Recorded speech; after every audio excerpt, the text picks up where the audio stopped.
We got to get this thing up and popping. I don't see what the stream is doing. Check the chat. What you looking for? Yeah, put those up so we give it to my mom, please. If you would, young lady. Alright, so we are...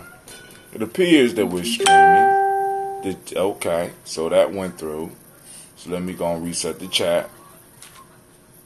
And also, let's go ahead. Send out black signal. Now I sent out a mass black signal. Let people know we got warrior training, as well as letting people know they could join us. I sent them to Facebook because that's where a lot of people are. So I sent it to the Facebook link. I should have sent them to the YouTube link, letting people know that we got multiple platforms that we could stream from. Right? So it's pending. We'll know when the signal goes out. Sent it out at 10:53. We got about an hour and a half because I got to go and get up to the school and get ready for today's activities. Got to get my daughter settled, and stuff like that. But we had a good night. Or at least I thought we had a good night. Ladies, did we have a good night? No. No? One said yes, one said no. I didn't like the sleeping part, but I liked... You didn't like the sleeping part? I didn't like when I had to go to sleep. You didn't like... I'm talking about the father-daughter dance. Did you like the father-daughter dance? I just liked the part. Huh? The whole thing. You didn't like dancing with Daddy? I like dancing with my friends. She like dance with her friends, but she ain't want to dance with her dad. I don't understand. Cause you forced me to dance. Oh, I forced you to dance. Okay. So now, I paid for the dance. I paid. No, what you mean you paid for the? You ain't paid, girl. You gave me the money. You ain't got an income. You ain't got an income. What is you talking about? I do got an income. If we don't get these reparations, you ain't even gonna have an inheritance. So you better go on and just stop. You better go on and chill and just enjoy what I could do for you right now. Yeah. I'm trying to build, and then I asked my daughter to dance, and it's like pulling teeth. I don't think that's fair. So a black signal has went out. So family, first off, let me welcome you to the congregation of the mighty, where your hustle builds muscle. This is Gye-Nyame Journey Media. Oh, anime is up. I let it sleep in today. This is a Heart of December production. You know what I'm saying? Where we're going to complete our daily toast. I am your host, Brother Hatim, and this is a Heart of December production. But where we strive to blow up your old paradigm. Yes. We're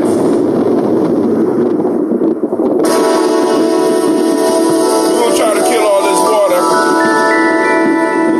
We got some things to talk about. I forgot to open the line. We're going to work on that.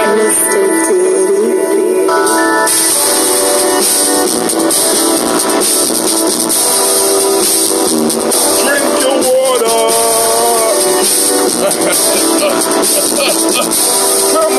Come on.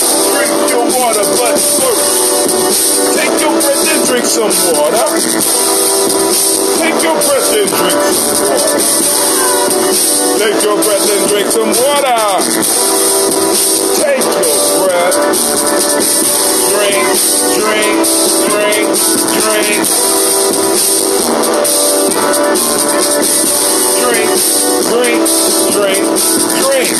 Said breathe.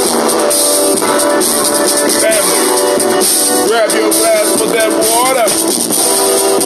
Get your bottle of that water. Don't show the label. Twist the top off that water. Lift it for your water. Drink. Live for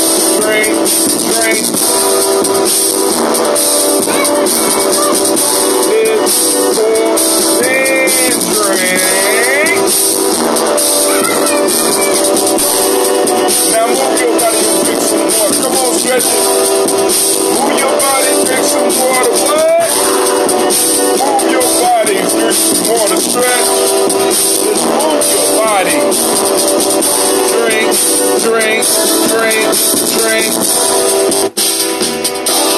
Or should I say, move, then drink. You are the first participant on the Taper Conference. Please hold while we wait for the Now raise your glass and toast your ancestors. Raise your glass and toast your ancestors. Raise your glass and toast your ancestors. Raise your glass. Drink, drink, drink, drink. Or should we say, raise, toast, then drink? How about this? Take your breath and drink some water. Lift and pour yourself some water. Move your body, drink some water. Raise your glass and toast your ancestors. Breathe, lift, move, toast. To stay healthy though, breathe, drink, move, eat, move. Got it? Take your breath. Lift and pour. Move your body. Toast your ancestors. Drink up with me, family. Come on, drink.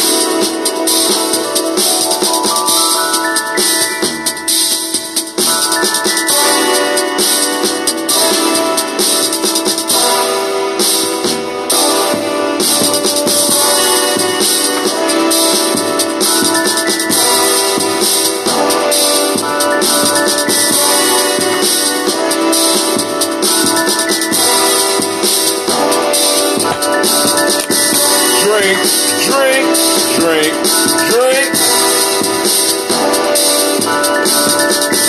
Drink, drink, drink, drink. Gotta drink, stay healthy, family.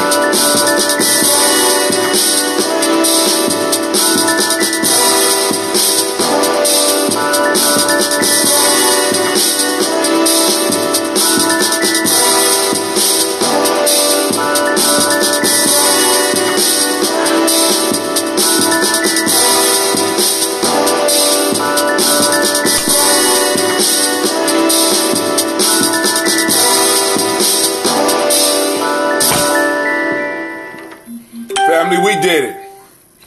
50 ounces. 50 ounces. We did it. I ain't gonna show the label because we working on getting water contracts. Listen, family, we did 50 ounces. Damn, I'm gonna pay for that. Wow. And I'm gonna pay for it in a good way. But hey, I am glad that those of you that's joined us for the toast, my daily toasters are out there. Y'all tuning in. I sent out a mass message. So those that are not used to getting a daily toast message, I apologize. Well, I don't really apologize. But what I want to say is because I wanted to make sure people knew that we had warrior training today from 2 to 6 p.m. Like I said, we raised a little bit of money, so we got a little bit of money for food. You know, so hopefully we'll have some food there, you know, because a lot of this stuff we do from the hip. You see that? Drip real fast from the hip, right? So we got to talk about some of the stuff that we have to talk about today is, of course, setting up for the mall. We are getting the equipment for security because, of course, we're going to use that to train the young people as well as the old people about security. So we're working on getting those microphones for that. We're going to have to prepare. We're going to get these shirts together. And then also getting for the mall overall how and where we're going to set up so that we're going to map out everything so that we will have absolutely no issues. Talk about who has already paid and getting things organized. And then also move off into talking with the young people about the Malcolm X revolutionary celebration that will be happening in May. So we got about 2 more months to get ready for that, and we got to do some major fundraising for that. And of course, family, I know y'all, you know I'm gonna be reaching out to the family because I want you to come out and as great a time as possible with as little cost to the community as possible. So we do a lot of stuff that we do with your help. You know what I'm saying? And y'all been to the festival that we have been doing for the last 2.5 years.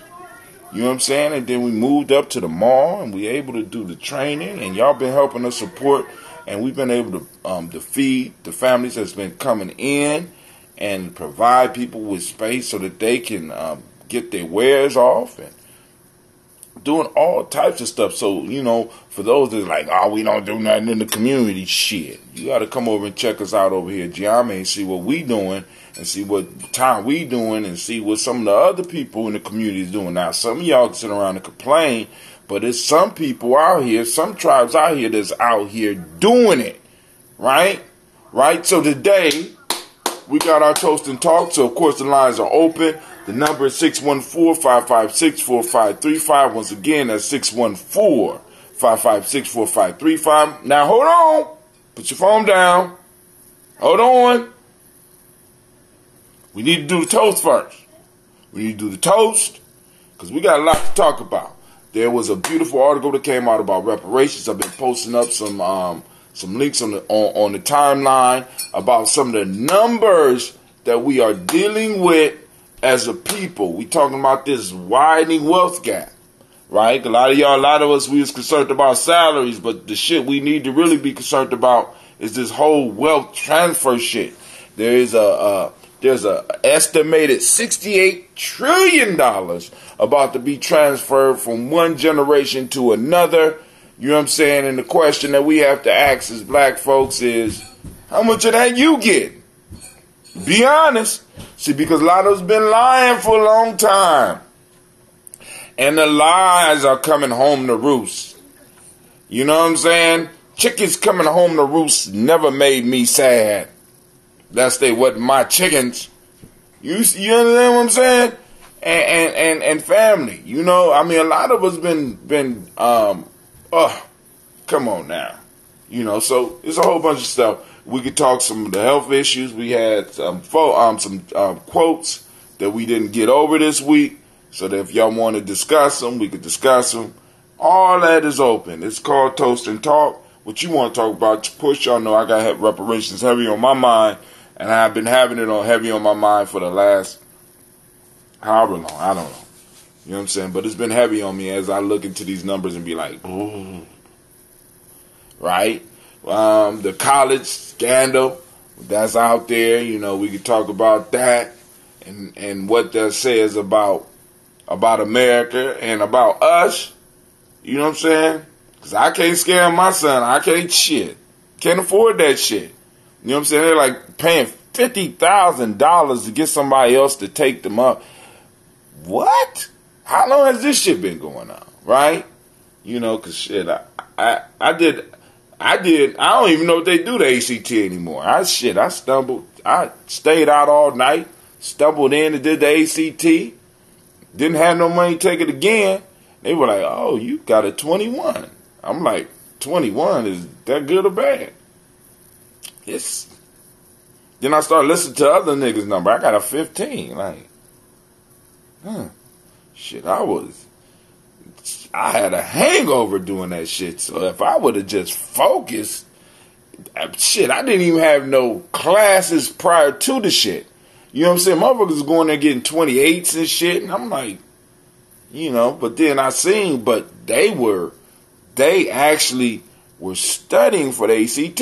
I just said, fuck it, I'm going to take the ACT. They said I need this to go to college, so let's just go take the ACT. You know, I was like, we got to do the practice ACT, the pre-ACT, the blah, blah, blah. And they doing all this practice and getting tutored for this shit. And I'm like, man, I ain't got that dough. Fuck that. You know what I'm saying? So, and I went in and did what I did. You know what I'm saying? And I'm hearing about now, you know, motherfuckers got enough money just to pay people to go in and take the ACT. I was like, shut up. Shut the front door. Are you serious? Oh my God. You know, and I thought, you know, I honestly thought my grandparents was doing good. You know, we lived a good life. Or at least I thought it was, I was like, shit. But then you start listening to some of the shit that's been going on in America. You like, damn. You know, so the reality start to hit. And there's nothing wrong with facing reality, fam. There is absolutely nothing wrong with facing the reality. You know what I'm saying? And you know, and the reality is there is a space of time where we were actually removed and we were not allowed to compete in this. You know what I'm saying? We got to really deal with that. We got to really, really deal with that as a country. Here as a country.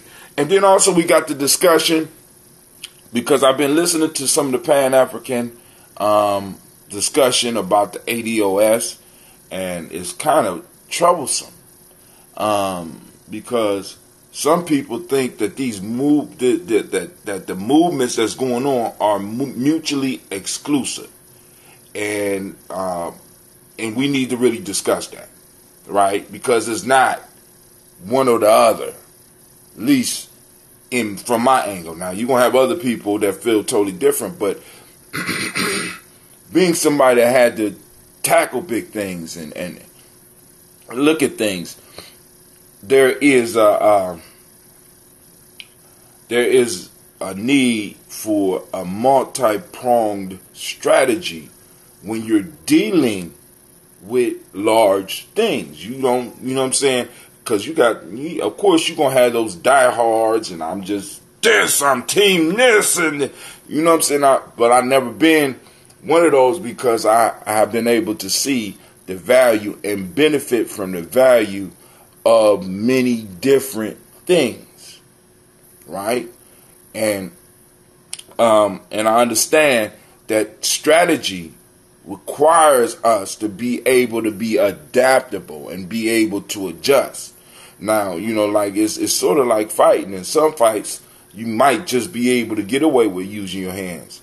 But with other people that are more skilled, you might not have to start be able to utilize your not just your hands, but your elbows, right? Your shoulders, right? Your knees and your feet. You know what I'm saying? Which makes you a more formidable opponent for an individual. There's some individuals you might have to use not only the hands, but the elbows, the forearms, the shoulders, the head, the knees, and the feet, and be able to take down and dismantle. You know what I'm saying? So it's like fighting, you know. So when I'm looking at what's going on with black people all over the world, I have to first look at where I'm at.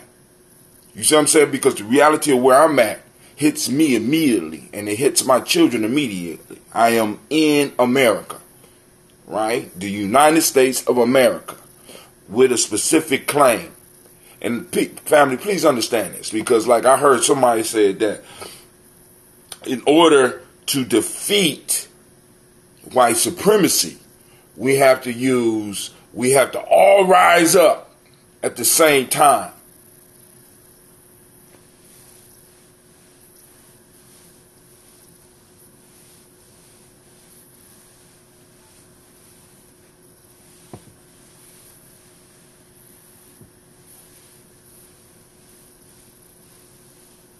In order to defeat white supremacy, black folks all over the world, good morning, Mr. Aaron Thomas, have to rise up at the exact same time.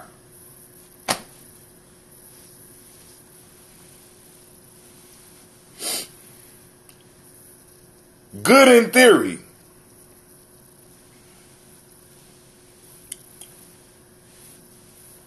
Great theory. But what's the possibility of that? When you're taking down an enemy, oftentimes what happens, and just stick with me for a second. Oftentimes, in order to take down an enemy, there are small reactions that lead to a large reaction. Matter of fact, let's look at the atomic bomb. So what happens with atomic bomb, from my limited understanding of it, very limited, you have something released that causes an atom to split. And when that atom splits, it shoots off. And in shooting off, it runs into other atoms, causing them to split. And those atoms then run off and split. So when you start with 1, that 1 goes to 2, that 2 goes to 4, the 4 goes to 8, the 8 goes to 16, and it's happening, and boom, so you got this rumble, and then all of a sudden it grows. Shouts out to Miss Kimberly, right? It grows, but it grows from a chain reaction. And what people have to understand is that what's happening with ADOS is a part of something that's going to cause a chain reaction for us all over the world. Please understand this. Please understand this. Right? See, because in order for a large explosion to happen, there has to be a bunch of small explosions popping off in sequence, causing one explosion, causing another, to where it's happening so fast and so rapidly that it all appears to be one big bang. But, maybe someone don't understand that. Maybe someone's understand that one big bang, right, is really one big bang. But in actuality, it's trillions and trillions and uncountable smaller explosions happening on a level that you cannot even perceive.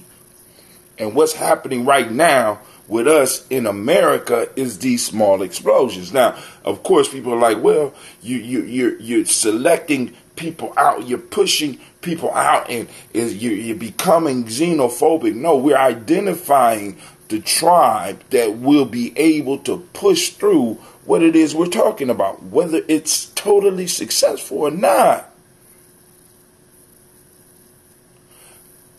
What's xenophobic about being clear about who your tribe is?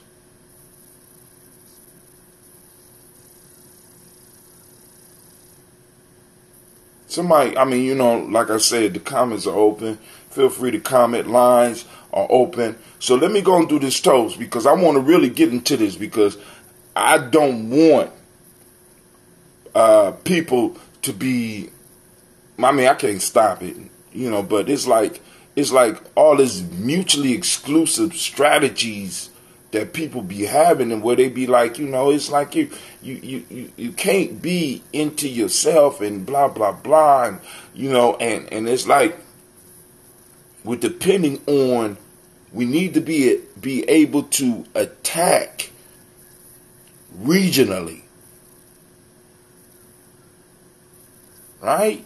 You know what I'm saying? It's like, just like with the fighting, you know what I'm saying? I'm looking for where your weakness is, and I'm going to attack that weakness until I'm able to take you down, right? If I'm hitting you in your strengths, or I'm just throwing jabs to just be throwing jabs, and there's no reason for me really to be throwing the jabs, there's no strategy behind me throwing the jabs, I'm going to get my ass kicked. I'm just throwing kicks. No, I have to identify what it is that I'm trying to, after watching you in the few seconds that we have in a combat, where is the opening, right? I'm not just throwing shit out here to just throw. I'm not just throwing just to throw.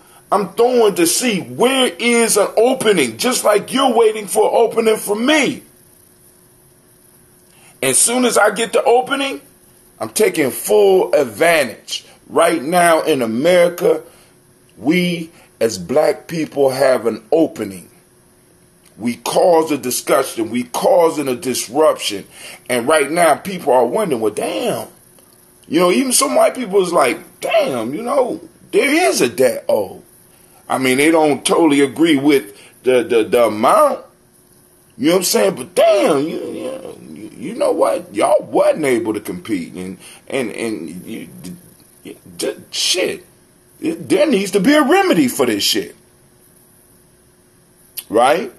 But we like, nah, yeah, we're leaving out Our black people, the black people diaspora. We need to bring a big claim against white supremacy. What the fuck is that? You know what I'm saying? I mean, like what? I mean, is there a court of white supremacy? No, but there is a federal court of the United States of America. There's a court of Portugal, and you know what I'm saying? We got to cause chain reactions because what the shit we do here in America, people repeat all over. We do hip hop. We come out with corny dances and shit. It's all over the world in a matter of hours. When the shit is hot, it's hot. Right now in America, we have an opportunity. We are sitting on something that is hot. We're sitting on you know what I'm saying? Because they can't say that reparations is impossible, because when these motherfuckers want reparations, I want y'all to think about this shit. Do y'all know Haiti paid reparations to France? Let me say that shit again. Do y'all know Haiti paid reparations to France? Do you know that some slave owners got reparations because their property was taken after the Civil War? Do y'all not? I mean, there is standing grounds for this shit. Right? There's a legal precedent. I think that's what they call it. I'm not, I leave that to the lawyers and shit. There's a legal precedent for this shit all over the world. And we sitting over here, failing and fueling what's going on in the world. Especially what's going on in America. So when we get ours here, we're opening the doorways to everywhere else, just like when we look at what happened with Marcus Garvey's movement. Because Marcus Garvey was able to spark it here, nowhere else. Family, y'all can talk all that shit you want, nowhere, because he was able to spark it here. This shit spread like wildfire. I'm just saying, and we really need to think about this. Here, for some reason, for some blessing of our ancestors, through the Creator, whatever, however you want, we have a Midas touch on shit. And when we start moving on shit here, other people start moving on shit. This is why they're able to spread foolishness. You know what I'm saying? Because we got motherfuckers taking over, in media, and we got all this foolish shit spreading out here through the media because it's hot in America, it's hot everywhere else. I remember when I was in Africa, y'all know, I use the word nigga a lot, right? I mean, y'all know this. But when I was in Africa, I was riding in a car with a young man, and he saw somebody and he said, "Hey, my nigga!" And I looked at him. He's like, "Oh, it's okay for one black person to say it to another black person. I can't be mad at you because you got that shit from us." Right? That's specifically an American thing that traveled all over the world. People know this. All over the world. Why? Because it started here.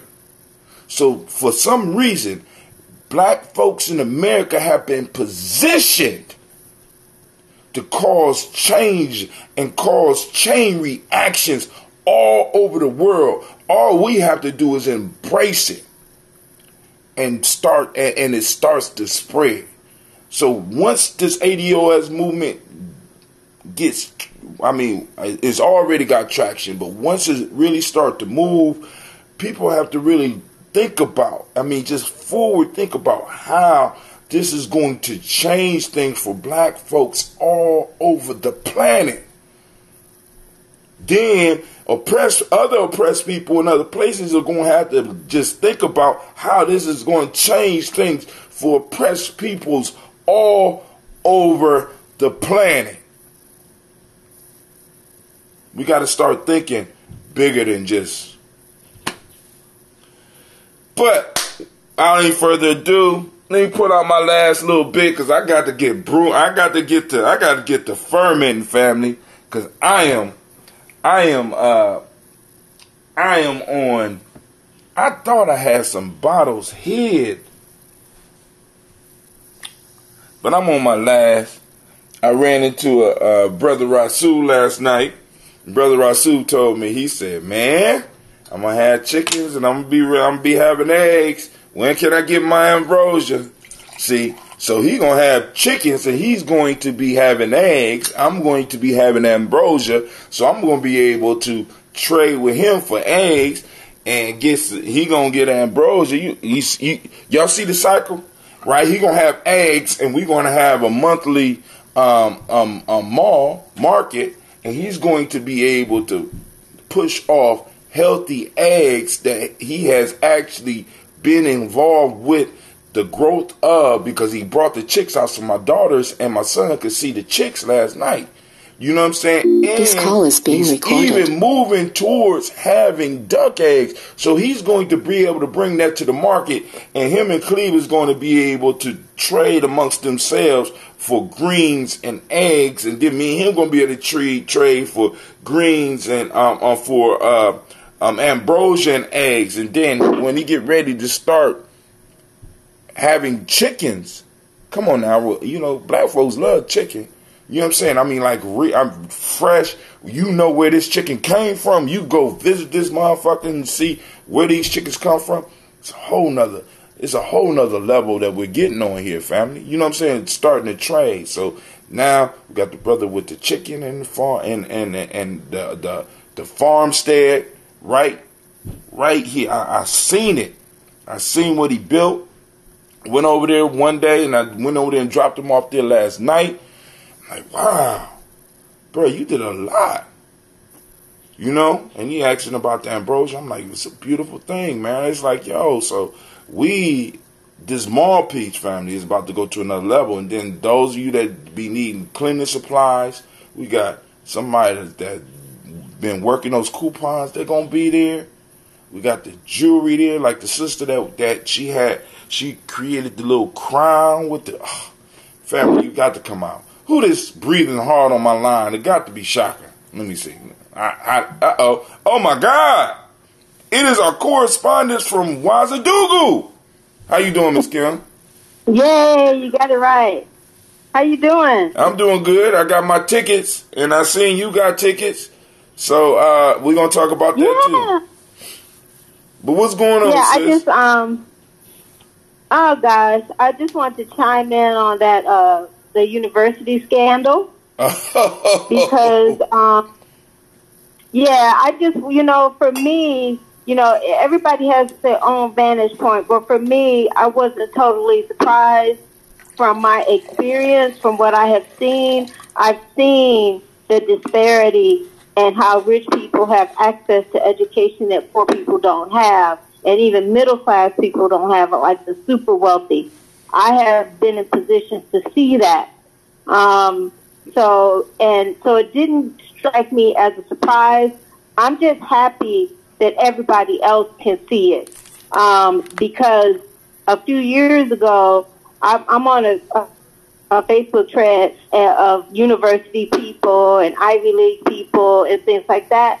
And so I was saying something about these Facebook posts and articles about kids getting into 30 colleges or black kids getting into all these Ivy League schools.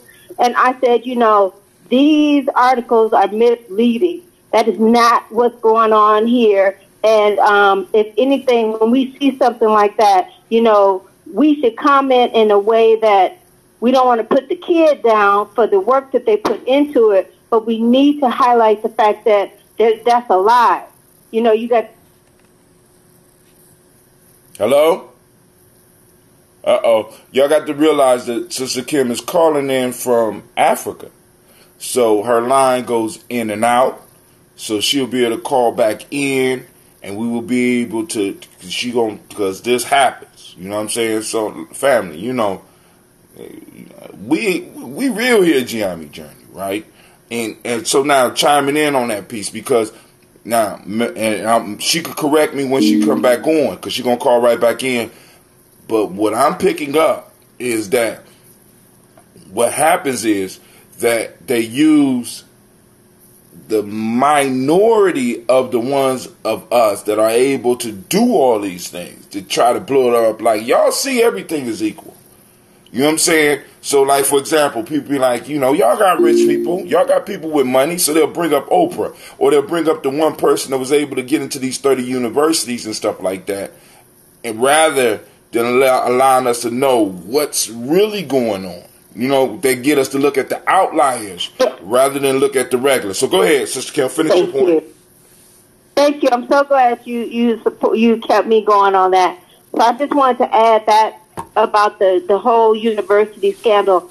I don't want us to take our feet off the fire and understand what's really going on with this university thing. And that scandal, as bad as it is, it's not a scandal that really hurt us. That's a scandal that hurt kind of rich white people, the millionaires. That's what hurt them. Because if you're a millionaire, you can't pay $500,000 to get your kid into school. A millionaire can't do that. No. That's billionaire game. Yeah. So the people who are pissed are them. So let's get, this is not our fight. We need to understand that. Yes, it's an issue. Yes, it's bad. Yes, it is. But we need to understand it's the millionaires who are really pissed about this. And because when they pay $250,000 for their kids to go to school, that's a chunk out of their $1 million. That's $250,000. And if you got two kids, that's $500,000. So that's a lot of money if you just a millionaire. Hey, shit, that's a lot of. Hello. Yeah. Yeah. So that's what I want us to keep into perspective. That's all I'm saying. That's what I want us to keep into perspective. About that scandal. I can say, you know, I'm an educator and I can say a lot about this, but my thing is I just hope that black people, we understand our position. And that's why we stress in Gye-Nyame knowing where you are, when you are, and why you are. You know what I'm saying? Because a lot of us, we don't really know. Now, my issue with it, because I will say, it's not our fight, but the one piece that we're going to get to see is the justice system, how the justice system deals with this situation. Because family, I want y'all to think about this, because she brought up the whole college scandal piece, but I want y'all to think about this, right? Just here in Ohio, a few years ago, we had a sister who was put in jail, I think, because she just wanted her child to go to a better high school. So she falsified her address. She went to jail. Right? She went to jail with no money involved. No real money involved. We got motherfuckers falsifying shit, getting in some cases, getting into private universities. And if I'm correct, the money that was paid was masked as a donation, which once again goes back to tax fraud. So we got these white folks with this money that's gonna try to spend it to us as if they should not be going to jail. But the point, in fact, that I am looking forward to is I want us to really see how they deal with this, because I know we know. But it is a beautiful thing when we are able to have an actual picture of justice. How justice is for us, how justice is for them. We say we know, but I think we need an actual physical slap so that we can actually get it. You know what I'm saying? Because the whole piece is, listen. Oh, they was only 20 years old. They didn't know. Come on, family. Just imagine if that was one of us at 20. Hell, you're held to adult standards at 14. Don't believe me? Let's look at Tamir Rice. You mean to tell me that you couldn't look at that young man and tell that he got adult justice? So fuck this young child shit. They broke the law. They were part of breaking the law. Matter of fact, some of us know grandmamas who the grandchild was selling dope and hooked the grandma up, and the grandma lost everything because she accepted a gift from her grandson. Come on now. I'm just saying, because like, hey, we want to balance out the playing field. Let's balance out, let's balance it out in the courtroom too. Crime is crime, nigga. You know what I'm saying? You know what I'm saying? Now, cause y'all already know that I'm hurt over this Manafort shit.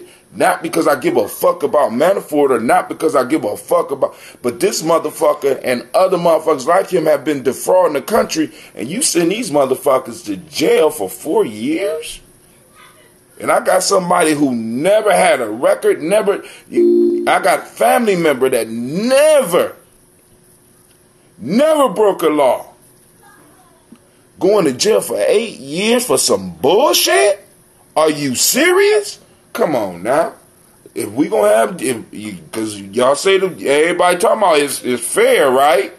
No. How about all those families in Atlanta? Do y'all remember that shit when these teachers was cheating to help these kids pass, supposedly cheating to help these kids pass the test?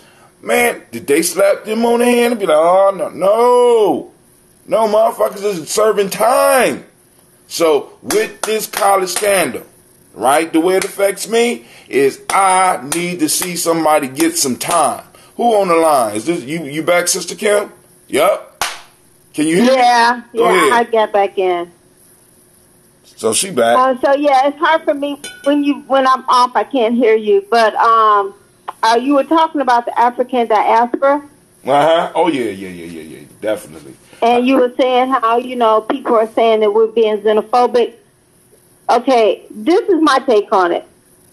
I don't believe okay, I'm going to tell you this front out. The problem is the messenger. Yvette Carnell really does not understand Africans and Africa. I'm just going to say it. And when she talks about this, her message comes out negative. It does not come out positive. When Antonio Moore talks about it, he still don't really understand Africa that well. That's fine. He said he went to South Africa once. Yvette Carnell says she's been in Liberia once. Right. That's not a lot. They don't know Africa, okay? So when they talk about it, some of the things they say really from a person who understands Africa and Africans, some of them, they think that these people really don't understand, and they don't. However, we are a distinct group. We do have something special with the American government, and they do owe us. Let's just focus on that. Right. And not be anti. Sometimes when they say, they came here and they took our affirmative action, okay, that is true. But at the same time, it was given to them. They didn't steal it. It was a gift. Hello? I'm listening. I'm okay, thinking. I'm sorry. I never know when you drop. That's the point. When they get it, there's no other box for them to tick. There's no other box for them to tick. Yvette Carnell says, why don't they just be like white people? Because they can't. Okay? There's no other box for them to tick.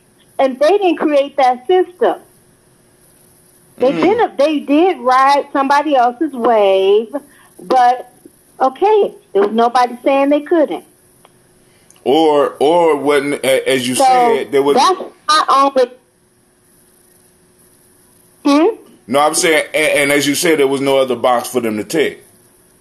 You know what I'm saying? Because and there still isn't. So I feel you on that piece.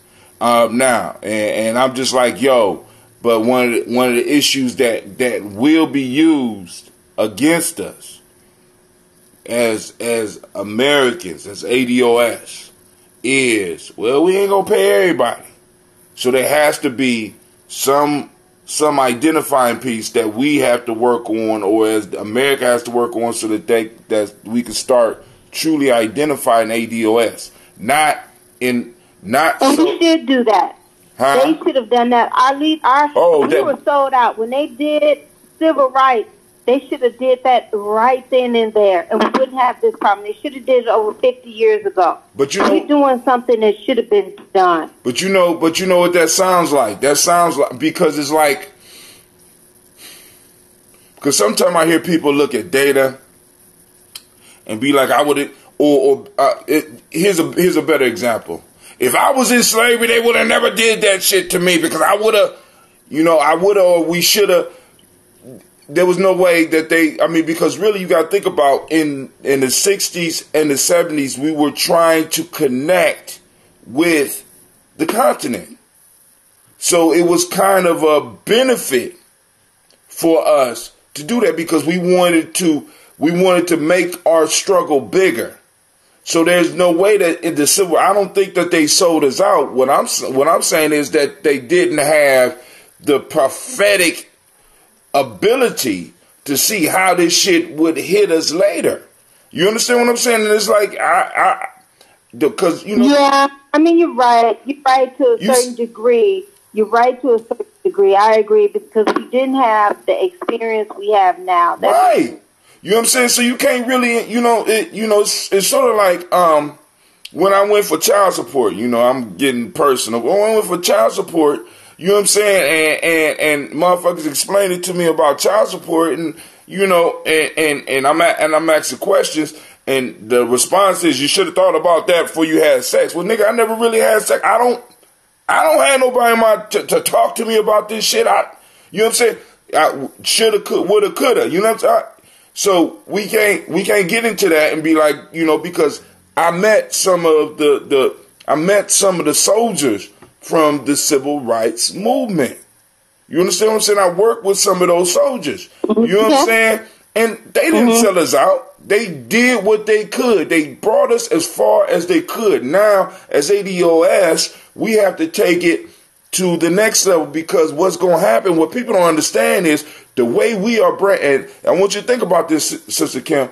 The way we are branding the civil rights, the way we are treating some of our elders, we have to be very clear that 30 years from now, some of our young people, after they got the experiences that they had, are going to be looking at us and possibly saying the same shit about us, because we didn't have the foresight.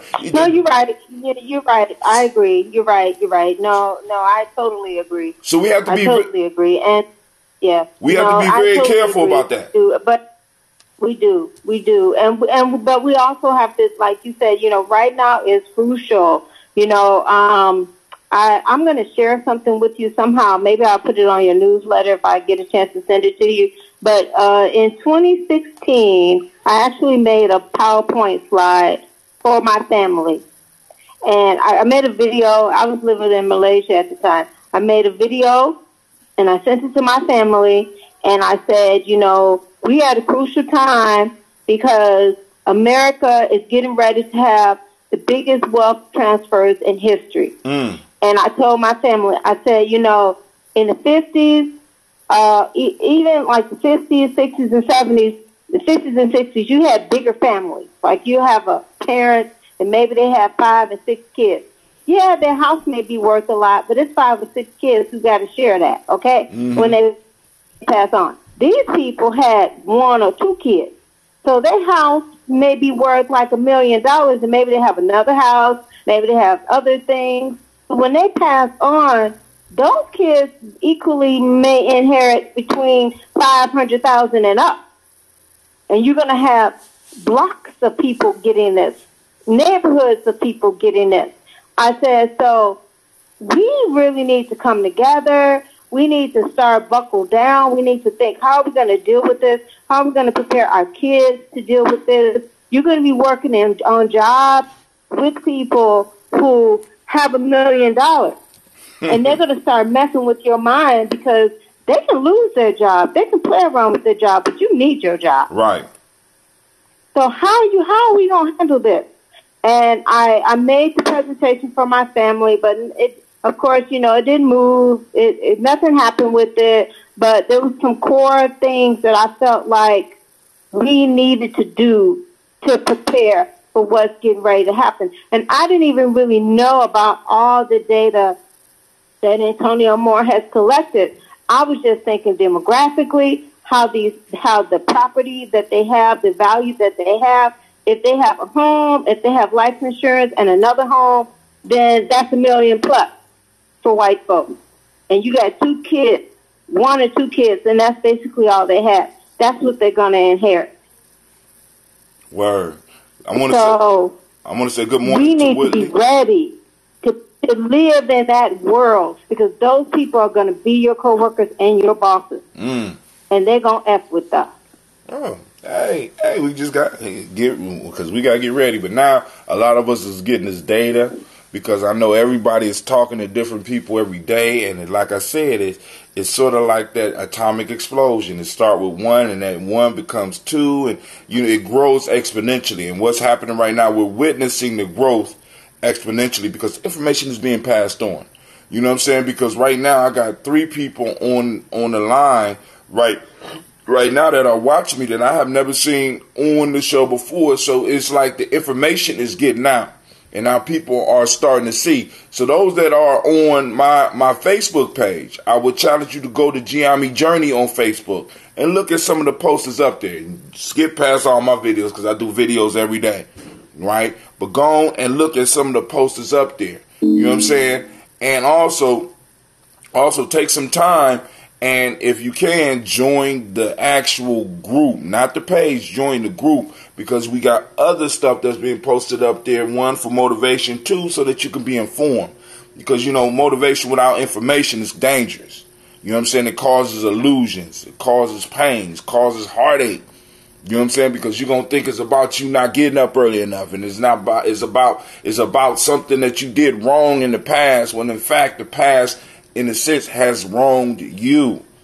And your view may be wrong. And there's nothing wrong with that, but we can make corrections, and we can help there are corrections that can be made for what you may be owed. Ain't maybe old, but what you are owed. And family, it's coming. So we got somebody calling in from Mount Vernon, Ohio. Who this be? Hey, what's going on? How you doing? Who this? It's Aaron Thomas. How you doing, sir? Long time no hear. Right. We got another caller with us. We got another who? We got another visitor with us I brought with me. Cool. How y'all doing today? All right, peace, brother. Good morning. Good morning. How you doing? I'm doing great. Just sitting here with my brother Aaron. He invited me on the show. Yes, sir. I took him up on that offer. Okay. I was just sitting here watching you from the stage. Yes, sir. It's good. Thank you for joining us. You feel free to come on in when y'all ready. Now, but let me do this, because I think we're about to start getting, because I think some of the Daily Toasters are waking up. And hopefully we get some more people. But let's do this toast real quick, so that we go salute our ancestors and stuff. So those that, I'm going to ask you to have some patience, because this part takes a while, right? So first we call on the Creator by whatever name you choose to call that Creator. We lift up our glass and we salute that Creator, and we say, Ashe. From there, family, where do we go? We go to our list of our ancestors. Now, for those that are new to the show, we salute our personal ancestors, right? Now, of course, in your own ceremonies, you could go on and do a lot of the other ancestors, but I felt it was it's a passion for me to inspire people to look at some of the treasure that they have in their own family that they are overlooking, trying to see some of the famous names, right? When it was Big Mama keeping you alive, it wasn't Malcolm X. Malcolm X was cold, but it was Big Mama that kept you alive. It was Big Mama that kept you out of trouble. You know what I'm saying? So I want people to start plugging back into their own bloodline, right? And also, when it comes to this whole reparations piece, for us to be able to look back and look at some of the struggles that some of our ancestors had to kind of fuel us for this battle that's coming. Because we're going to need to be pulling on some of these memories and be like, damn, even though I think I got it hard now, shit, I couldn't imagine being black in 1920. You understand what I'm saying? So, hey, so here we go. I'm going to start off with the list. Miles Brown, Ms. Ann, Robert and Texana Davis, Herman Brown Sr., Rosalie Tilley, George and William Walter, Chris and Fanny Gasson, Aunt Lena, Uncle Chris, Aunt Fiend, Cleveland and Geneva Brown, Margaret Ellis, Wash Ellis, Cecil Ellis, Alvaro Brown, Gina Gaines, Herman Brown II, Barbara Twiggs, Wash Ellis Jr., Katie Ellis, Nikki Ellis, Jamon Jones, Jeremiah Tappan, John Fallar, Montague Pimenel, No More X, and Pat Ma Ra, Malika Fakur, Dr. Marianne Williams, Kojo Kamal, Elder Millie Dixon, Tony Clark, Pastor Yusuf Weston, Elder Ajani, Elder Ron Coleman, Elder Robert Donaldson, Alfred Brofro, Hector Jr., J. Edwards, Carlisle Harris, Grace Lundy, Inez Harris, William Bill Moss, Phyllis Rose, Sterling and Lucy Wright, Derek L. Pulliam, the Luxter brothers, Miss Eda Brooks Crawley, Miss Marie Nelson, Mr. Frederick Crawley Sr., Miss Jerry Brunson, Mr. Alonzo Johnson, Miss Marie McDowell, Janice Foster, Charles Jordan, Kel Smith, Walter Smith, Richard Trigg, Francis Johnson, Mary Franklin, Jimmy Williams, Daniel Ford, George Gibson, Nana Loretta Clark, Inez McCrae, Fritz Clark, Frankie Justice, Katie Justice, Derek Grinderman, Virginia Rogers, Reverend James Smith, Lois Henderson, Calvin Spratling, Mayor Elizabeth Walker, Raymond Walker Sr., Sarah Jane Carter, Michael Ford Jr., Kellen D. Russell, Susie B. Smith, Teresa Clay, Melvin Dale Hodge Jr., Herman Copeland, Mildred Copeland, Jenny Clay, Bird Beatty, Sarah Well, Levita Farmer, Augusto, Sue Shell, Harvey, Aunt Charmaine, Aunt Evelyn, Theolis Hasbury, Harvey Hasbury Sr., Leonard Dickinson, T.C. Islam, Terrell Dunbar, Will Thomas, Sarah Berry, Mark Walsh, Merle B. Thornton, Pearl G. Thornton, Ida Johnson, Florence M. Carter, Joanne Thornton, Erica Tricia Lewis, Juanita Wright, Robert Wright, George Wright, Mary, Eliza Frederick Davis, Mary Elizabeth Rogers, Mary Esther Keistler Reese, Linda Watson Hammonds, Jarrell Giles, Watson, Sparrow, Slimmy Selvin Lewis, Andrew Holmes, Pearl Moore, Percy Moore Jr., Mildred Owens, Booker T. Bowden, Charlie Hunt, Sammy Stover, Harriet Pearson, Sturgeon Thornton, Richard Thornton, Lavinia Hall, Freeman Bankster, Mary Moss, Sophia Peacock, Willie Thornton, Napoleon Kennedy, Mark Ramsey, Paul Ramsey, Matt Ramsey, David Ramsey, Charles E. Thornton, Frankie Quails, Urania Thornton, Bernice Quails, Ernestine Jackson, Frankie Johnson, Teresa Mormon, Leon Johnson, Charles Bell, Vivian Ramsey, S.E. Johnson, Delrita Johnson, Leon Johnson, James W. West Sr. Excuse me. Are y'all taking a bath? Sasha? Did you take a bath? No. Real life here, Gye-Nyame Journey. Sorry. James W. West Sr., James Parham, Dana Jones, Henry World, James Farmer, Mary Chavez, Leon Grace, Bessie Johnson, Addie Levester, Mary Moreland, Paul Moreland, Elder Caleb, Rosemary Martineer, Elder Amatep Wellman, Fred Douglas Triggs Sr., Thelma Triggs, Thomas and Lula Berry, Lacey and Eleanor Howe, Frank Russell and Davis, Fred Douglas Triggs II. I don't hear no water. Vinnie Triggs, Reverend Eddie Moore, Helen Fuller, Eugene Jackson Sr., Richard Ellis, Silas Alexander, Charles Maxwell, Percy May Alexander, Arthur Reynolds, Stanley Lockhart, Ricky Lockhart, William Lockhart, Woodrow Lockhart, Brenda Porter, Deacon Hargrove, Carla Sawyer, Andrew Parker, Doris Donald, Ellis Murphy, D'Amico Russell, Dillamon Aries, Jean and Ruth Jones, Jana Callahan, William Walter West, Nigel Pears, Elder Basiji Fulani, Jim Robinson, Gladys Johnson, Valerie Clark, John and Mary Sullivan, Dirk Johnson, Antonio Johnson, Delise Waters, DePretis Hines, Inez Bostic, Edna Bostic, Winifred Scantleberry, Wilson Haley, Elma Hines, Phyllis Lee, Eugene Spratling, Calvin Spratling, Charles Wooden, Penny Brown, Roy Lee Printup Jr., Miriam Johnson, Wilbur Longmire, Edith Catney, Janice Carter, Michael Carter, Leon Pena Carter, Margaret Carter, William Carter, Lisa Jordan, Charles Lee Mosley, Dorothy R. Blair, Ransom Evans Sr., Sam Evans Sr., Nalon Blair Sr., Edward Stevens, Sue Ann Stevens, Joe Davis, Timothy Butler, Gene Holmes, Dana Jones, Peter Charles, Christy Nichols, Cardinal Robinson, Rosemary Charles, Ada Pearl, Bob Ingalls, Jack Wallace, Warren M. Finch, Warren P. Finch, Tim Ingalls, Audrey Finch, William Billingsley Jr., Jennifer Sensabaugh, Hazel Gasson, Jerry Bradley, Brian Watson Jr., Kaniko Parsons, Jason Kathy Bradford, Thomas Bradley, also known as Uncle Pookie, also known as Gypsy, Reverend Roosevelt Word the First, Stacey Trice, Frank Smith, Mother Bertha, Michael Leonard, David Brown, Ruth Carter, June Cox, Ruth Cox, Paula Cox, Ronald Irvin, Judy Hubbard, Irene Johnson, Francis Boots Jefferson, Dan Wilkinson Sr., Emma McClendon, Jerry Doyle, Amina Robinson, Mary Nichols, Patricia Williams, Shabaka Teray, Greg G2 Gibson, Donna Hill, Richard Glebus, Lee Irby, Tommy Irby, Boy Irby, Jim Gaucher, George and Hallie Johnson, Archie and Margaret Armstead, Diane Scott, Erica Armstrong, Claire Fox, Gene Evans, Archie Beck, Anna McGill, Charles McDaniel, Christine Cottrell, Aunt Becca, Alice Arnold, Arthur Arnold, Hattie Reed, Charles Reed, Eula and Andrew Baker, Patricia and Edwin Brooks, Gwendolyn and Bob Hatch, Kimbo Vernon, Bradley Kim, Janie, Harriet Tubman, Kate Spencer Sturgis, Sally Mae Baker, Ethel Baker, Creola Baker, Geneva Baker, Aaron Eno Baby Hatch as Senior,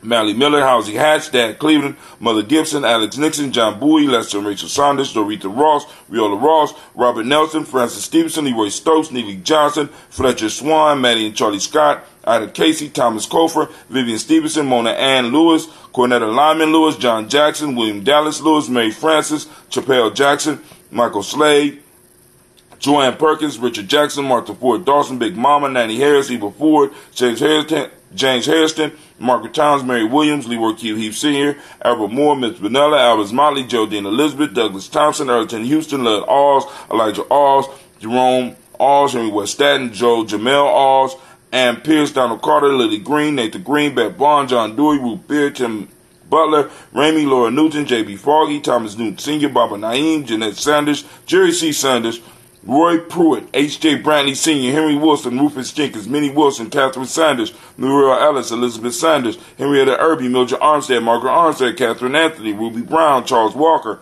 Sr., Charlie Walker, Cecil Russell, Diane Urban, Haroon Phillips, William Ford, Margaret Logan, Phyllis Barnett, Lee Urban Sr., Michael Urban, Ozella Watson, Hugo Watson, John Caldwell Sr., Robbie Lee Caldwell, Nevaeh Mitchell, Ron McCormick Sr., Sabrina Easley, Rayshawn Easley, Javea McCormick, Barbara Ann Reed, Dorothy Ann Reed, John Reed, Shekamaha Reed Jr., John Reed Jr., Patricia Reed, Edward R. Benson Sr., Ethel H. McNair, Lois Fernandez, Jacqueline Broadus, Reginald Oliver, Mazarine Kofer, George Swan, and Monia Grayson, Charles Scott, Charles H. Scott, Michael Morgan, Charlene Morgan, Sybil Edwards McNabb, Annie Ferguson, William Ferguson, Shelby McClendon.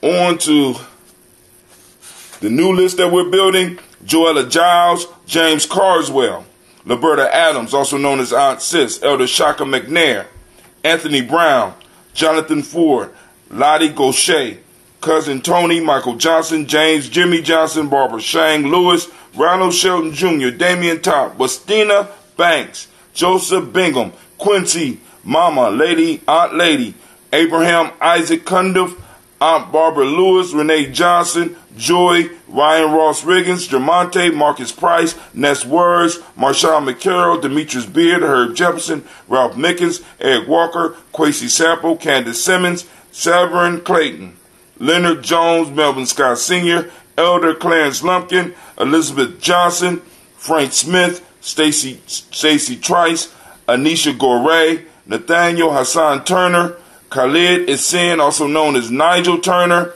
Demetrius Lewis Flint, and Daniel Tilley, and Angeline Gant. We lift up our glass to all of our ancestors, and I thank each and every last one of you for trusting me to take care of the ancestors, because hell for African is being forgotten, and family, we can never forget our tribe members. We got to lift them up, and we do this on a daily basis here, and we say, Ashe. From there, we move to right now, this present moment, and speeding through this moment right now, we are on Kuumba. Right? I'm asking everybody to activate your reticular formations. We are going to find Kuumba in our community. We are on the hunt. Take a picture of it. Share it on your timeline. And if you would be so kind, share it on Gye-Nyame Journey's page so that we can see it. Uh-oh. Okay. I'm late because my niece, shouts out to Brother Kwame. I see you. All right, so we lifting up our glass. We're lifting up our glass to the present moment. We are in creativity. The melodic principle of the day is order. The color is orange. Didn't feel like going downstairs, so you got the black shirt. I love the black shirt anyway. Cause and effect is the hermetic law today. Male name for the day is Kwame. It's your day. It's your day, Kwame. It's your day. It's your day, Kwame. It's your day. It's your day, Kwame. It's your day, Kwame. It's your day, Kwame. It's your day. And shouts out to all the female. And the name for the day is Amma. It's your day, baby. All right, so listen. We lift up the glass, salute in the moment, because the moment is all we got. In this moment, we are in a pact with our past to never forget and to learn from their mistakes so that we can move forward faster, stronger, and more powerful. And also to lay the foundation for the next generation, right? For those yet to be. So we salute this moment. We say Ashe. From there, we salute our children, our children's children, on to infinity, because we are in the pact.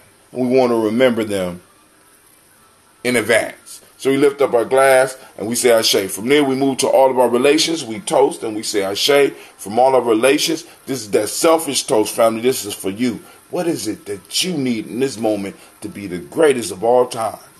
Because it all happens in the moment. It's a chain reaction. One small greatness lead to another greatness. On. Is a chain, like a domino effect, family. One small thing, right? I say, from their family, I toast the most powerful, most beautiful, most enlightening, most uplifting, most inspiring, most unifying individual, self-determined, responsible, cooperative, purposeful, creative, trustworthy individual in the room. And you know what that is? It's you. So we say Ashe, Ashe, Ashe. Family, I wish you peace, power, joy, and 100 years. Now I'm going to sip on this. And my caller's on the line. Y'all called in. Y'all got something y'all want to discuss? Or y'all just listening in? Y'all just want me to ramble? What's going on? Oh, my God. Oh, they got me on mute, but that's cool. Well, you know. So, all right. So, family, all right. Back to our discussion, because the big piece for us for the last few months has been this thing about reparations. Oh, let me remind you that speaking of reparations and us doing stuff for ourselves, I want to remind everybody that we are having warrior training today at 2. From 2 to 6 p.m., we will be discussing the mall. We will be discussing the mall and our roles at the mall. And then we're going to discuss the Malcolm X Festival. Then we're going to get into our warrior training. You know what I'm saying? So, depends on what the vibe is at the time and how many people are there. We'll move on. But now, far as the Malcolm X Festival, we are going to have to set up weekly meetings ASAP. So I'm going to be working on that this week, getting something together, get a day together so we can start getting the people in, so we can start doing it. All those trainers out there that may have some skills that you want to share with the young people as well as the adults, by all means, get in touch with me so that we can start making sure that we start spreading this wisdom and this energy around.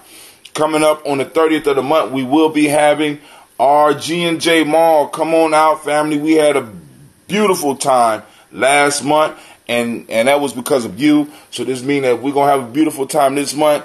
It's also going to include you. We need you. You know what I'm saying?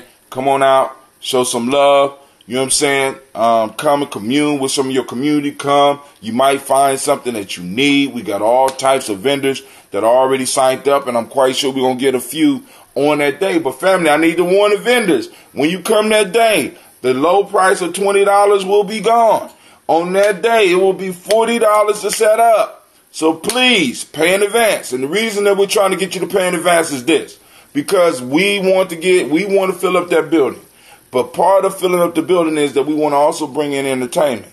So one of the things I'm looking into, I want to be able to bring DJs. I want to be able to bring bands. I want to be able to get this money flowing in our community. It ain't just about Gye-Nyame stacking money. You know what I'm saying? It's about us growing together. So there's musicians, there are artists, there are people with skills that we need to be able to bring in. And I want to be one of those that's able to do that. You understand what I'm saying? Also, on that same day, we will be also having our monthly movie night. And the movie that we will be watching is called White Man's Burden. Now, I know a lot of y'all are like, oh, no. See, a lot of y'all too young to remember this. This was a movie that starred Harry Belafonte. This is one of Elder Harry's last movies. You know what I'm saying? Where, you know, I ain't gonna say, because maybe that wasn't. I'm gonna say that's Harry Belafonte was in the movie and John Travolta, and it's a flip on how modern society is, and it's a real good discussion starting movie. I want you to come out. It's going to be hot. We're going to have a good discussion, and then before the movie even start, come out early enough so that you could go and you could go on and check out some of the vendors. Go and support the vendors. We're going to have food vendors there. Somebody going to be selling fish this time, right? Listen, family, it's going down. So we're going to have the vegans. We're going to have, if you're a vegetarian, we got you. If you're a vegan, we got you. If you're a meat-eating savage, we got you. Come on out. Enjoy yourself. We're going to have, somebody had chicken last time. We're going to have fish this time. We're going to have fries this time. It's going to be going down. And then on top of that, we had a Yanni Spa there.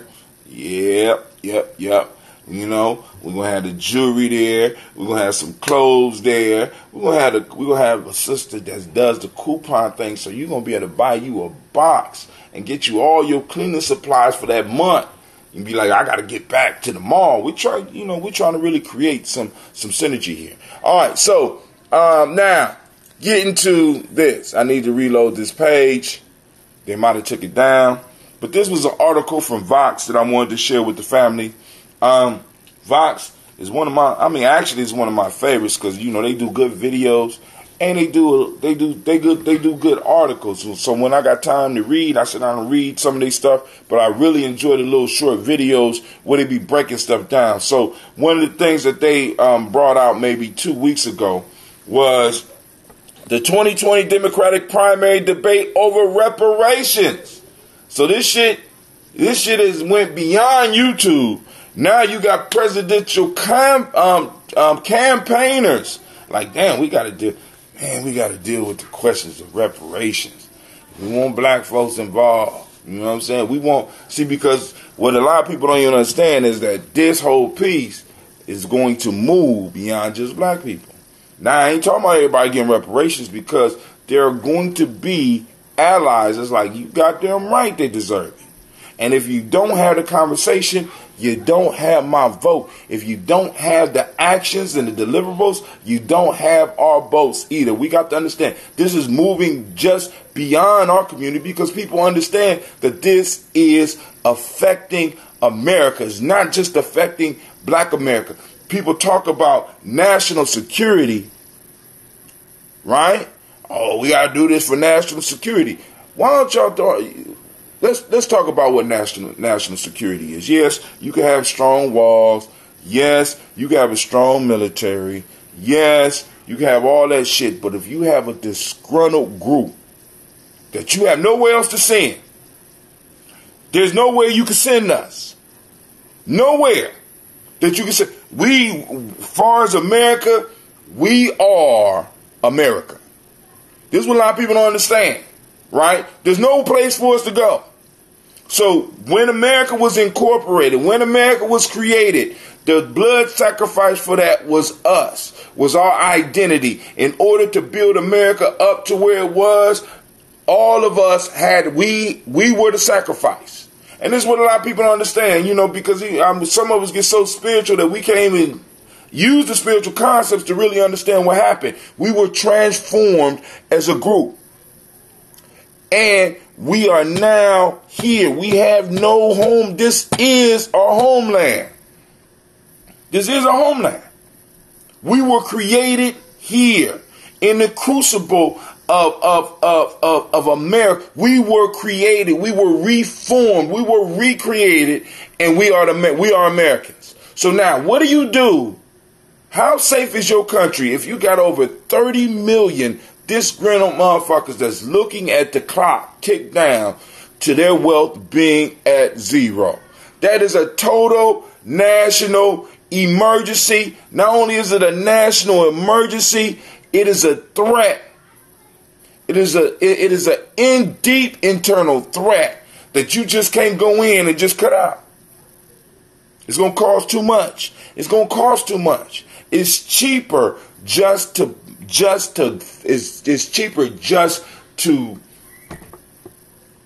fix it. We have to understand that, family. We have to understand that, and we have to start being able to be in rooms where people are going to be uncomfortable with us talking about this, but we have to talk about this.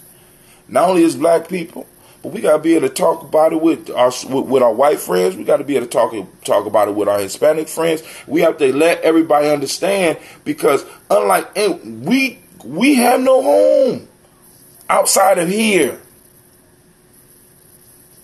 So what happens when you got a whole totally disgruntled group? We are in the military. We are in classified areas. We are in politics. We are in state government. We are in state institutions. We are in county institutions. We are in national institutions. And they're suffering.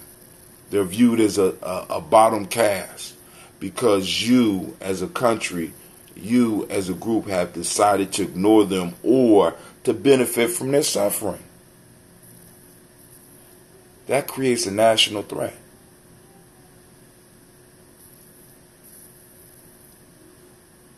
Especially when you run around the world talking about, I'm making the world safe for democracy. Come on, fam. Give me a fucking break. Come on, fam. Hold on.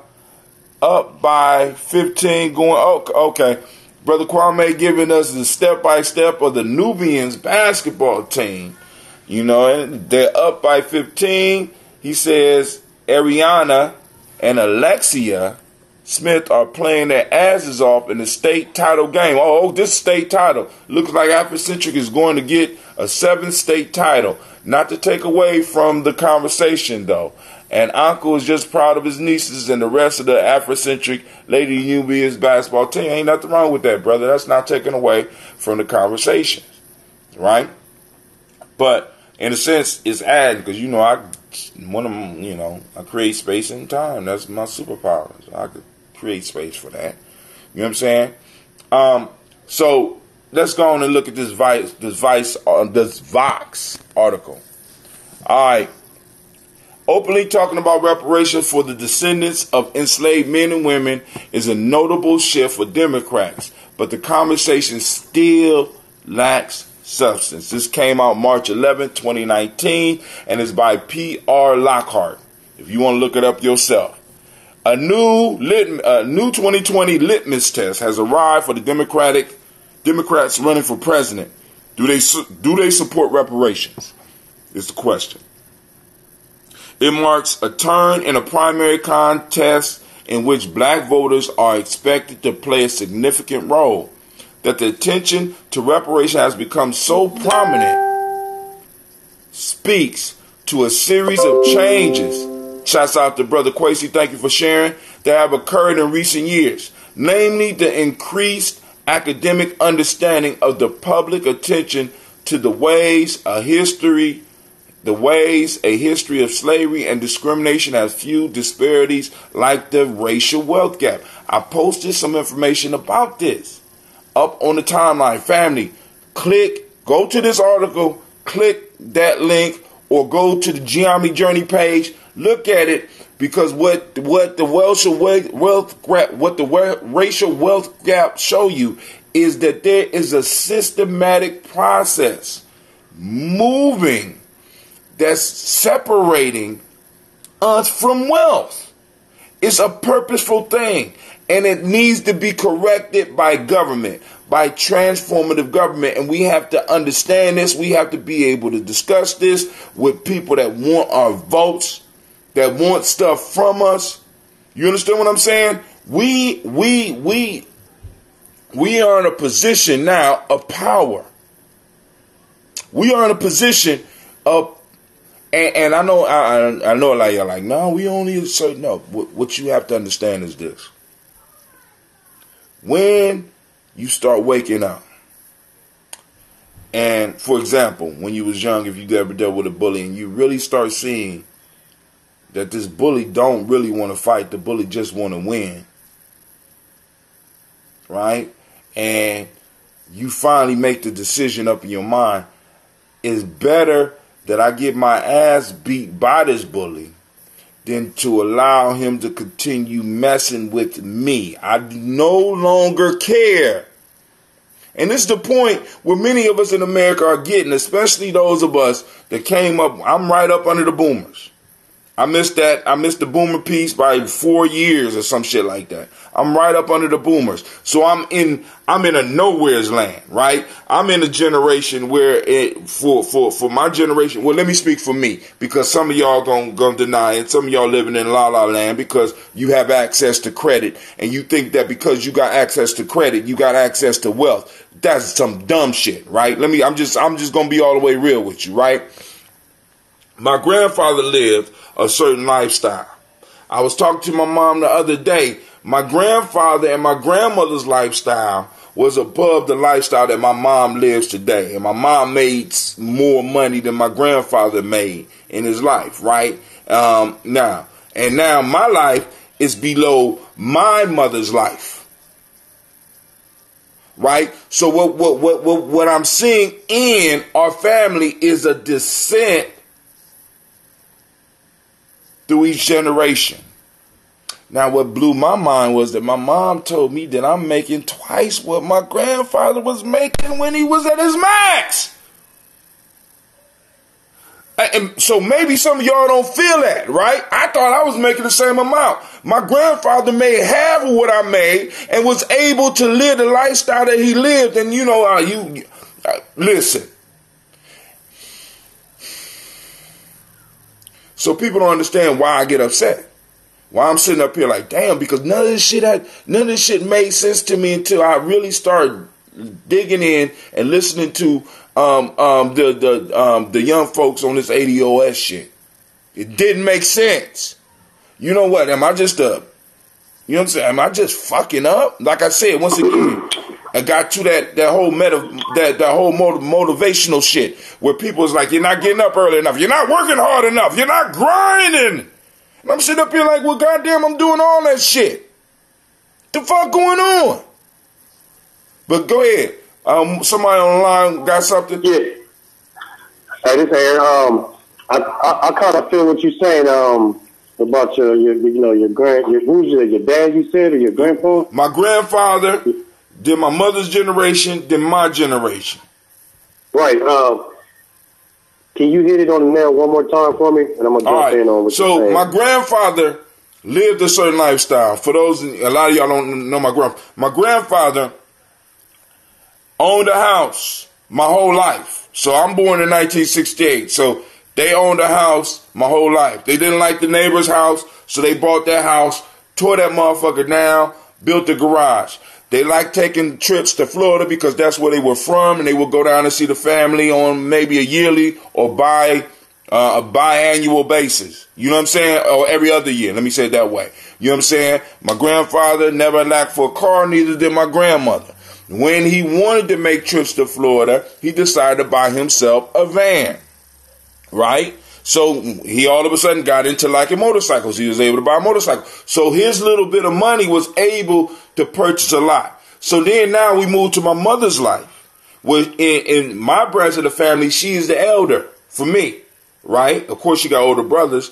But her lifestyle is good, but it's not as good as my grandfather's lifestyle. And I'm looking at where my mother was, and I'm almost making as much as she was when she was working. Almost. I'm gonna surpass her ass soon. You know what I'm saying? But the point is, she's at a certain level, and she's only able to live her life, and not at the level where my grandparents lived, but it's all right. And I'm looking at my life, and I'm up under her. And it's like, whoa. Hold on, we got this whole descending pattern going on. And it's not just me. It's not just me. It would be different if I was talking to people and they'd be like, boom, boom, boom. It was different. But it's not just me. And I'm like, damn, what am I doing wrong? What am I doing wrong? Do you understand where I'm at now? Yes, I do. Can you hear me? Yes, sir.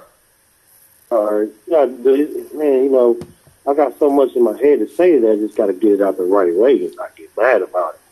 I used to think the same thing because, it was common that my dad's peoples and their people, everybody was homeowners or had a house or had this and stuff. They was able to pass stuff down. And like the times we in now, can't nobody really like pass nothing down, and nobody really had the stuff that they had, and they made less. I'm trying to get it out the right way out of my head, but I really can't. It's like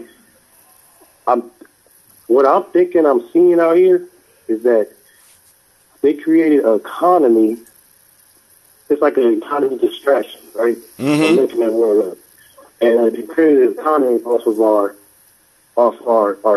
pretty much our slavery, like statues, clothing, this and that, and it kind of slowed us down, you know, from doing a lot of things.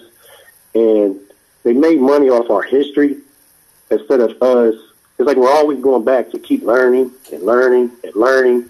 And I believe our grandparents, they kept moving and moving. But we're going back and learning and learning and learning, and we're not learning from them to move on. And I believe in it creating a history economy. And that's all we're stuck on is about history, history, history, history. We're not trying to make history. But go ahead. Ooh. Not trying to make history. Right? So now, I'm going to keep on reading now, but getting back to this racial wealth gap, look at the numbers, family. This is not me. We really need to look at the numbers because we have to understand that America was built, and please, fact check me. Come back and tell me that I'm lying. Prove it to me. America was built on the failure of you. And anytime that you as a group, we as a group, made any strides, they did whatever they could to destroy that shit because they knew, because this is what they need us for. One, we're bottom caste that they can always send new people or get their own people to make money off. Boom. Very simple, right? But what we mask is the failure of America overall. See, because you got to understand, when you look at this college shit, one of the issues about this college shit, far as these white folks is coming out, what's going on is that some white folks thought that they was doing good until they start hearing these numbers about these motherfuckers able to spend $500,000 to get their child into school. How the fuck? You know what I'm saying? Because you know it's some white people mad on the couch right now. What the fuck?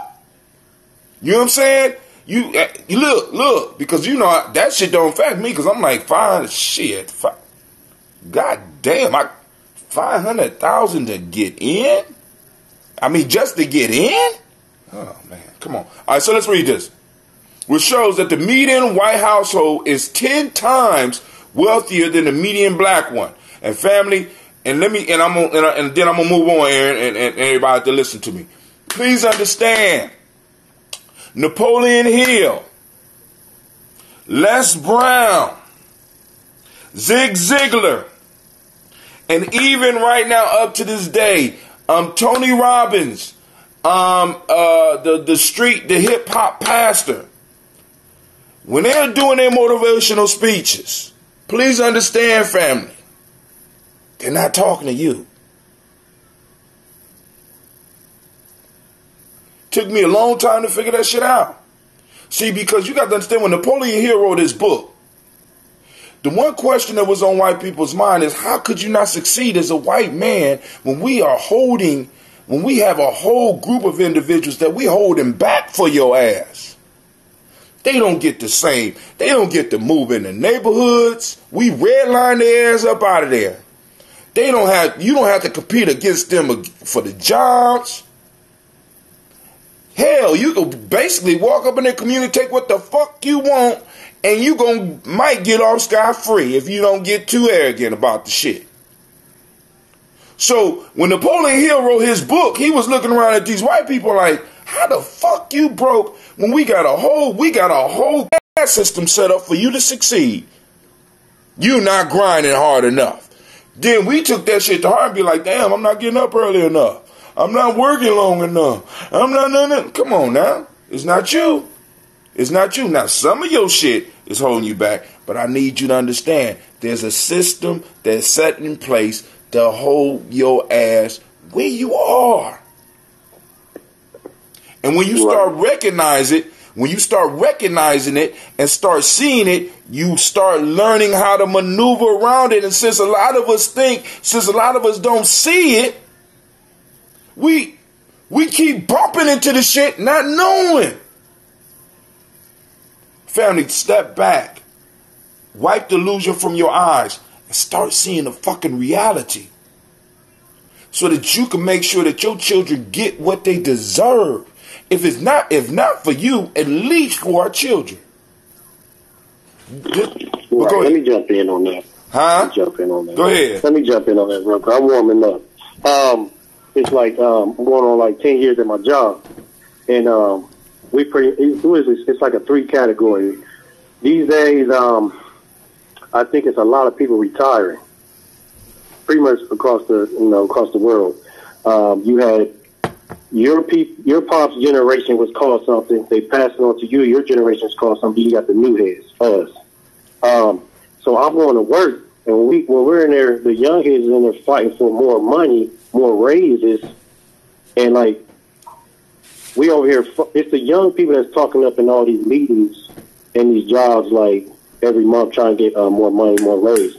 The older heads, no offense against nobody, I'm not saying nothing. I'm noticing that in these meetings. I'm looking around. If they ever say that, they're about to retire. So what I'm saying is that some of us young dudes, like, man, if they spoke up a long time ago, we're going to have to come here and fight for these raises, and we're going to have to get looked at more. But the problem is people don't understand the difference between a student and a follower.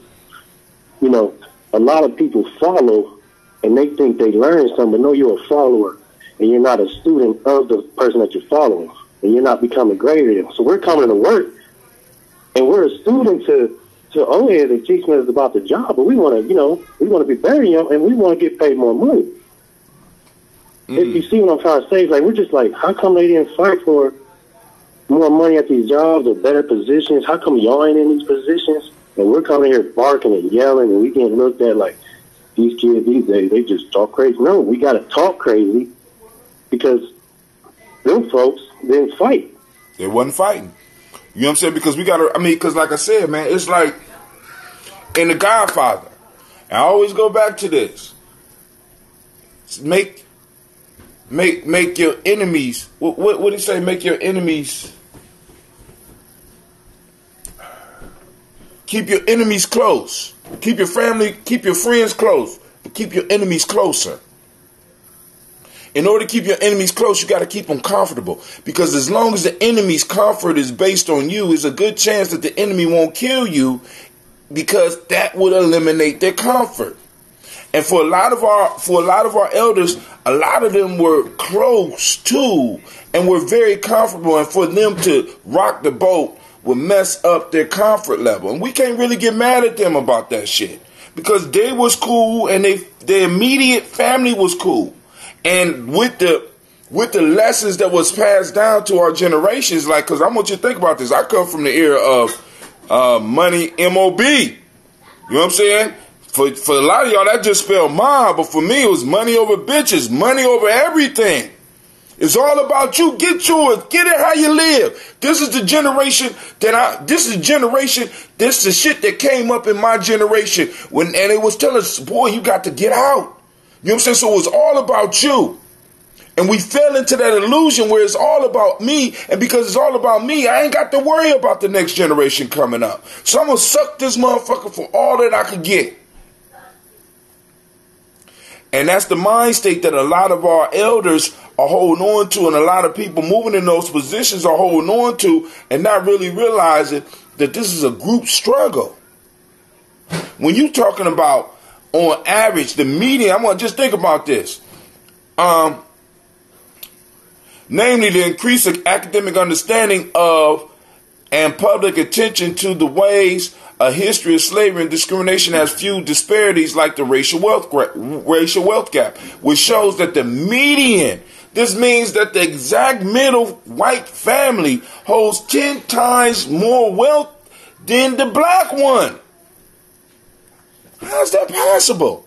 So that means, I ain't even gonna go into that. Let's just read a little bit more. This shit is getting crazy. These changes, coupled with a wave of grassroots activism around racial inequality and economic injustice, have helped produce a shift in mainstream attention to reparations. That attention intensified after some 2020 Democrats candidate comments on reparations to the New York Times and Washington Post last month. So far, a handful of candidates have expressed some level of support for reparations.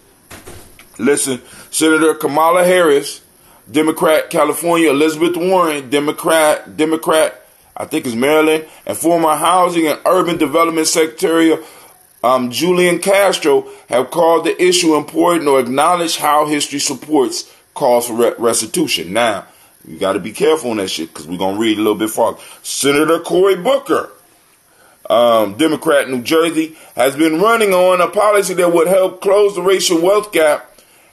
And we need to look at his plan because now, family, once again, this whole universal bullshit, nix it. Universal income, we have that talking points from this point on. Y'all ain't doing universal shit until you take care of us. Till you handle your business with us. As they say in the mafia, when you make when you start receiving the protection of the mafia, right? You start receiving it, right? I don't care what happens. I did my job. Fuck you. Pay me. I don't want to hear about everybody else. Allow us to wet our beak, right? Allow us, not even allow. You gonna give us, you gonna pay me what you owe.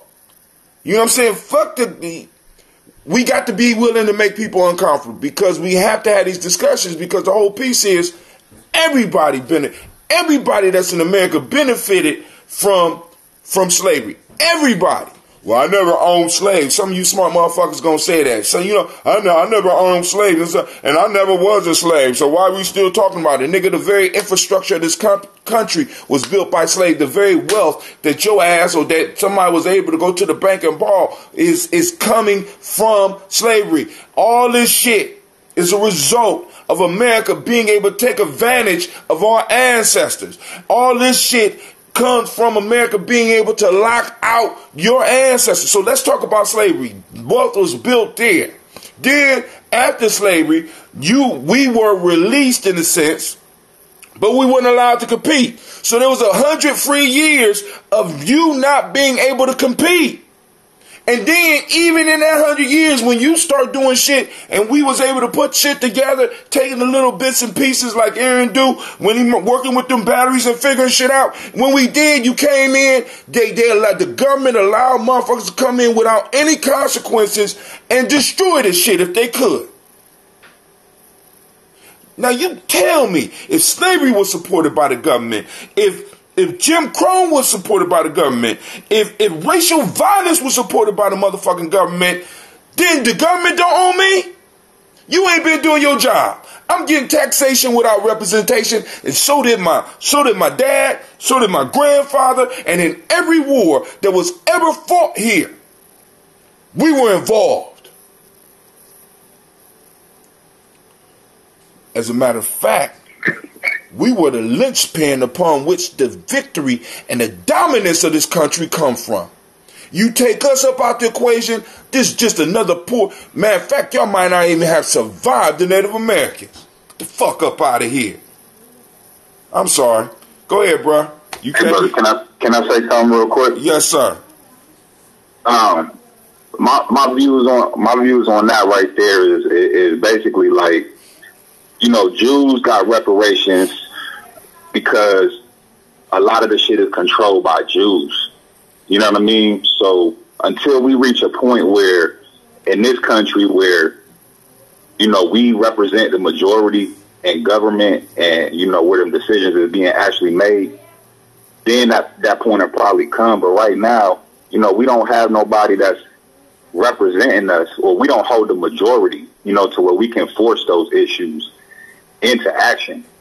You know what I'm saying? So I think it's going to come a time in history where, that is on the table for us. But right now, I think it's just really unrealistic. You know what I'm saying? And even thinking that, you know, of course, we definitely got to keep that talk going on until, you know, that point reaches itself. But, you know, I feel like, you know, we're doing a lot on our own. Like, it's more black businesses in America right now than there ever has been in history.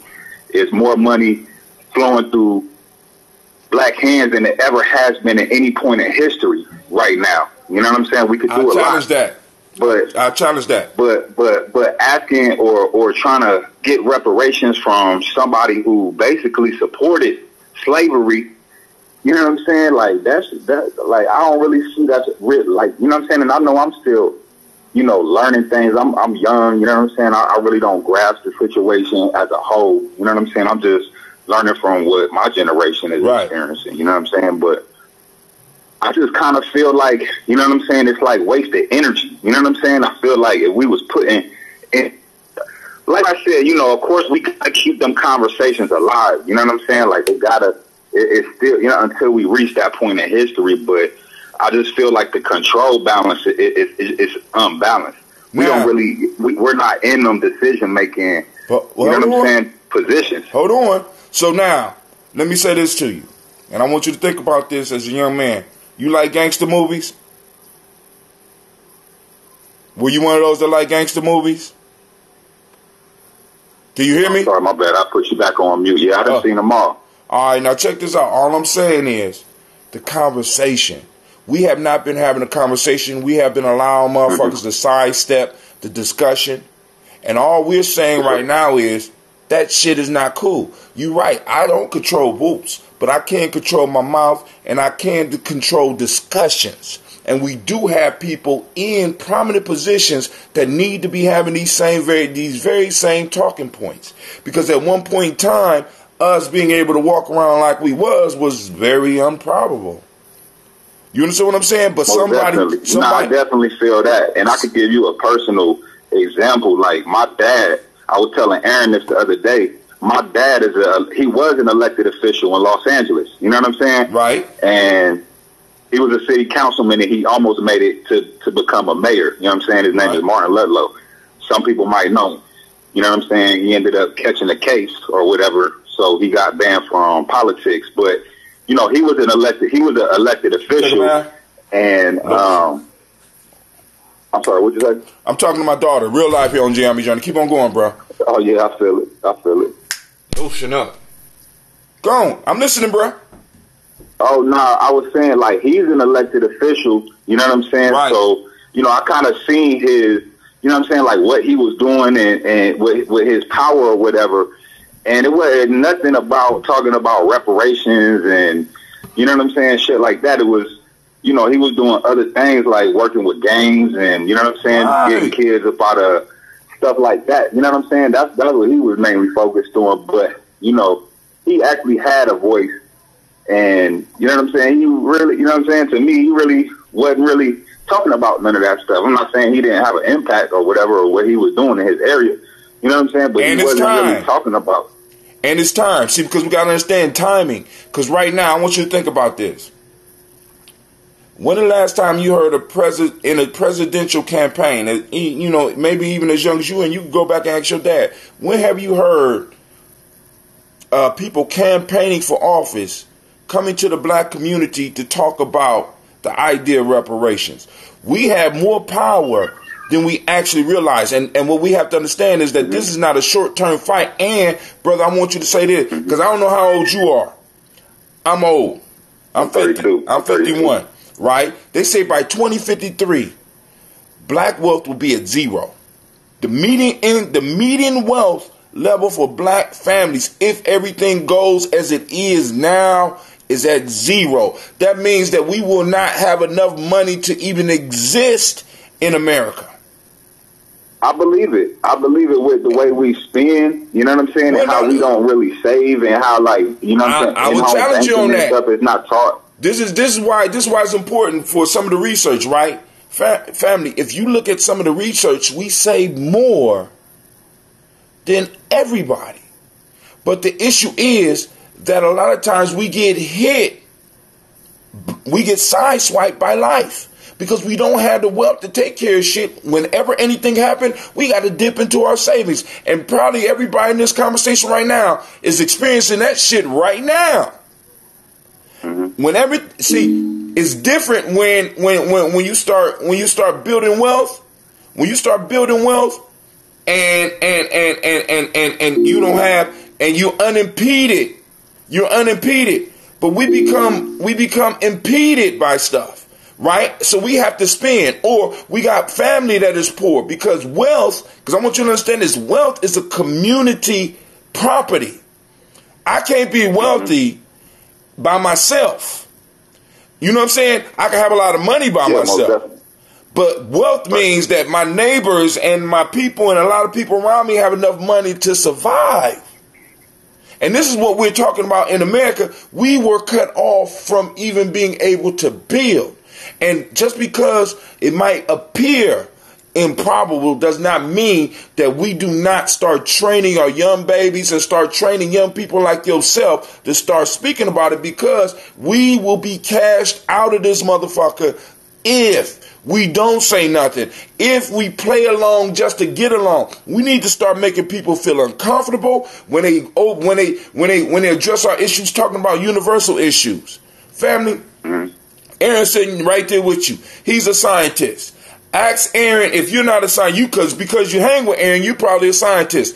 If I have 2 beakers, right, and I got one beaker with 5 milliliters of water in it, and a little thing floating on to represent people, and I got another beaker that's empty, and it's a little piece of thing, floating thing in there that represents people. If I was to take 5 milliliters and pour it in the one that's empty, would it be equal? Would it be equal to the other beaker? Would the little floating piece be in the equal space with the other beaker? No. Yes. If I pour water just in that one, right? But if we allow them to talk this universal shit, I want you to think about this. 5 milliliters, right? If one is empty, the other one has 5 milliliters, I do some universal shit. I pour 5 milliliters in the one that already got 5 milliliters, and I pour 5 milliliters in the one that's empty. Have I balanced it out? Is it equal now? I mean, I don't really. Honestly, I don't really understand. You understand? Just keeping it one. Yeah, I think I see what you're trying to say about the media, but I mean, I see what you're trying to say, but I want to see what you're trying to say. What I'm trying to say is when we're talking about our issues, we can't allow them to drain and drown out our issues with everybody else's issues, because this is what usually happens. I like because he's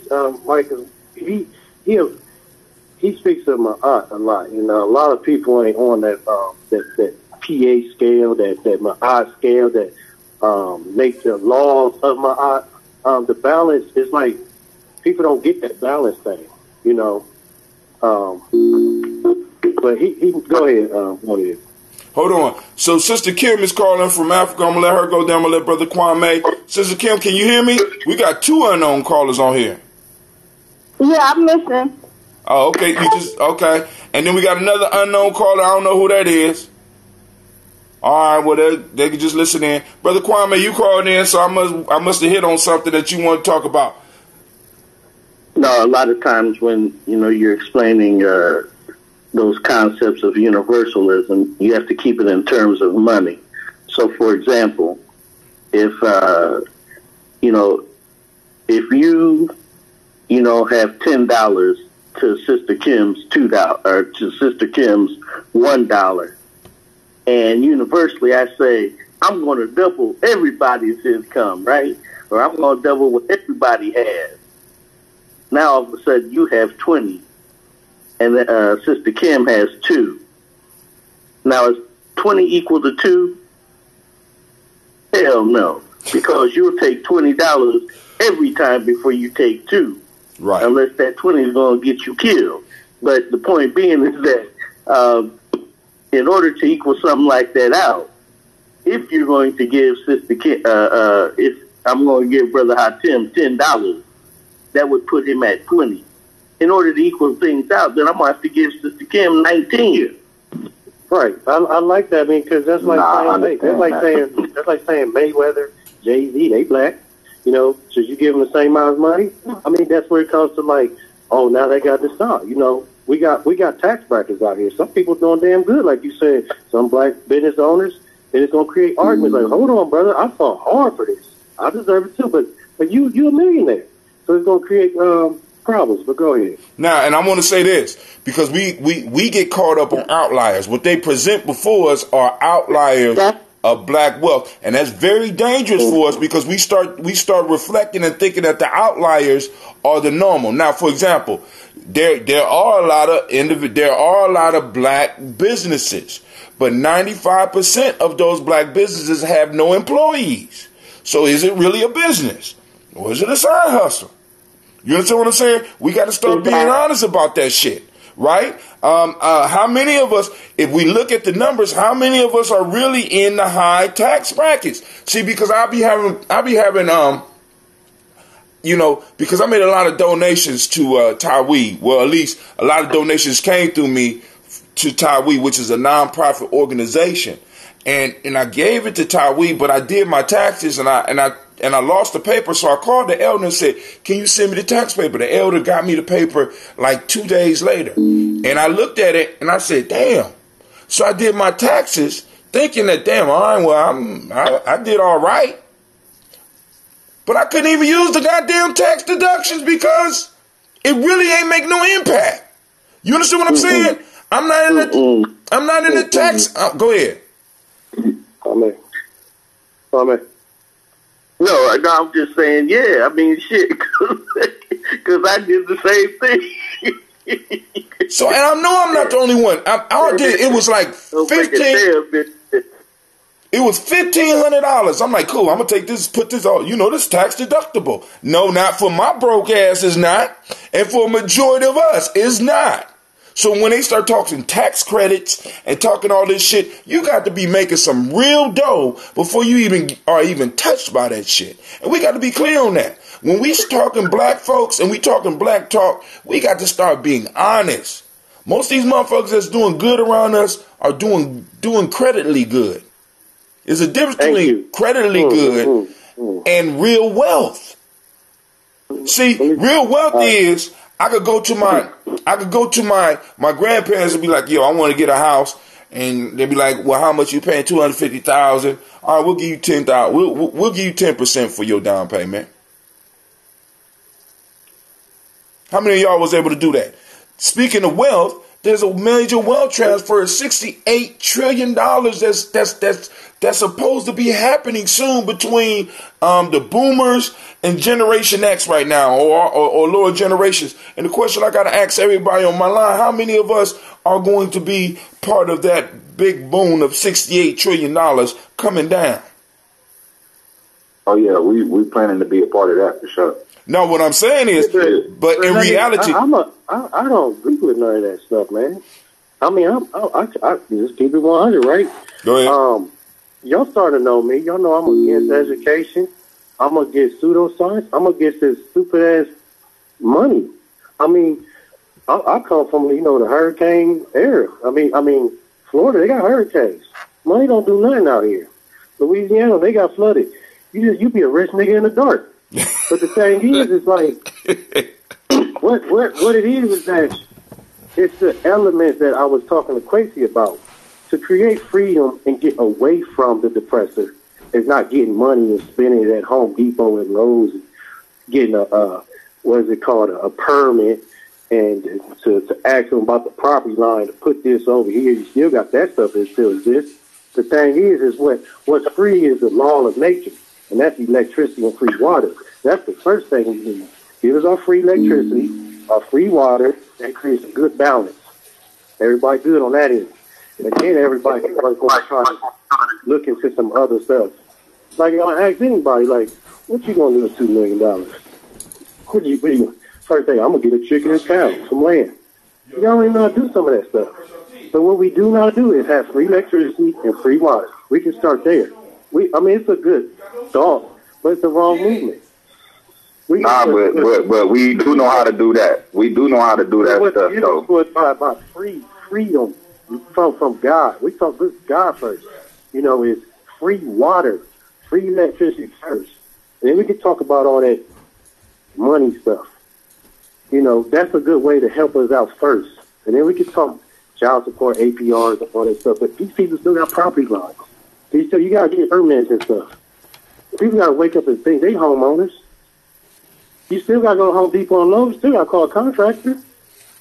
You still getting it right back to them. And then what? Boom, here comes a hurricane. Here comes disaster. You a rich nigga in the dark because you don't understand about the electromagnitude I be speaking of. You don't know about this free water. So go ahead. 601, is that Quasi? Quasi, you on the line? Keep on stomping. It's real life here, Gye-Nyame Journey. I'm sorry. Keep on stomping up there. Man, family, I'm trying to have a conversation with the family. My children is tripping. You know what I'm saying? All right, let me get back into this article a little bit. Oh, now you slamming doors? You don't pay them doors? Lord have mercy. All right. Senator Cory Booker has been running on a policy that will help close the racial wealth gap, while Senator Bernie Sanders has declined to support reparations but argues that his focus on policies helping distressed communities in general will particularly aid black communities. The candidate most fervently backing reparation is Marianne Williamson, a self-help guru and spiritual advisor who wants to set aside $100 billion to $500 billion for reparations programs. Several high-profile candidates have acknowledged the damage of slavery, the century of legalized oppression, terrorism, disenfranchisement that followed, and how the vestiges of those systems remain embedded in society in practice such as mass incarceration. Some candidates have also noted that reparations, the process of apologizing and providing restitution to those harmed by slavery and its legacy, will serve as payment for a debt America has yet to truly acknowledge 150 years after emancipation. They stopped short of actually calling for reparation programs. Instead, experts say that some candidates have muddied the waters by framing universal programs that will help black community as a form of reparations, which they aren't. The discussion has touched a long-standing debate about what the United States owes to descendants of enslaved men and women, a population that has been systematically denied wealth and opportunity in a country built with stolen labor of their ancestors. On stolen land, I added that part. Surveys of black voters in recent years have found that this group is dealing with high levels of racial anxiety and are looking for candidates who can speak directly to issues of race and justice, including economic justice. Reparations have not been listed as a priority by black Americans in recent polling, but the current debate could change that. Debate also provides important insights into how candidates talk about race inequality.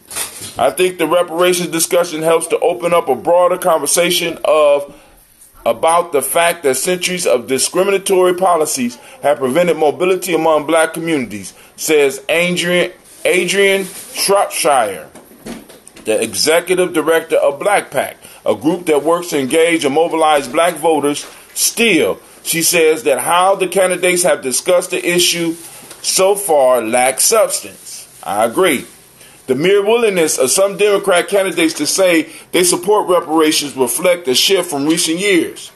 President Barack Obama did not endorse reparations or support creating reparation program.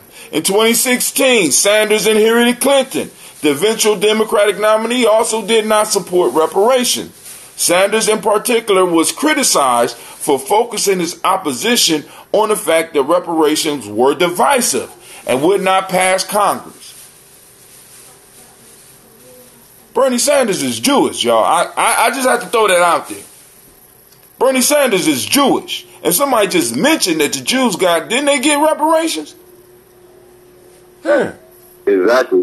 They control everything. You know, right now in this era, you know what I'm saying, these last 100 to 200 years, the Jews control the shit. You know, the music, the movies, everything right now. That's why they get their reparations. So So Well, we about to get ours. Just hang on, young man. We about to get our shit.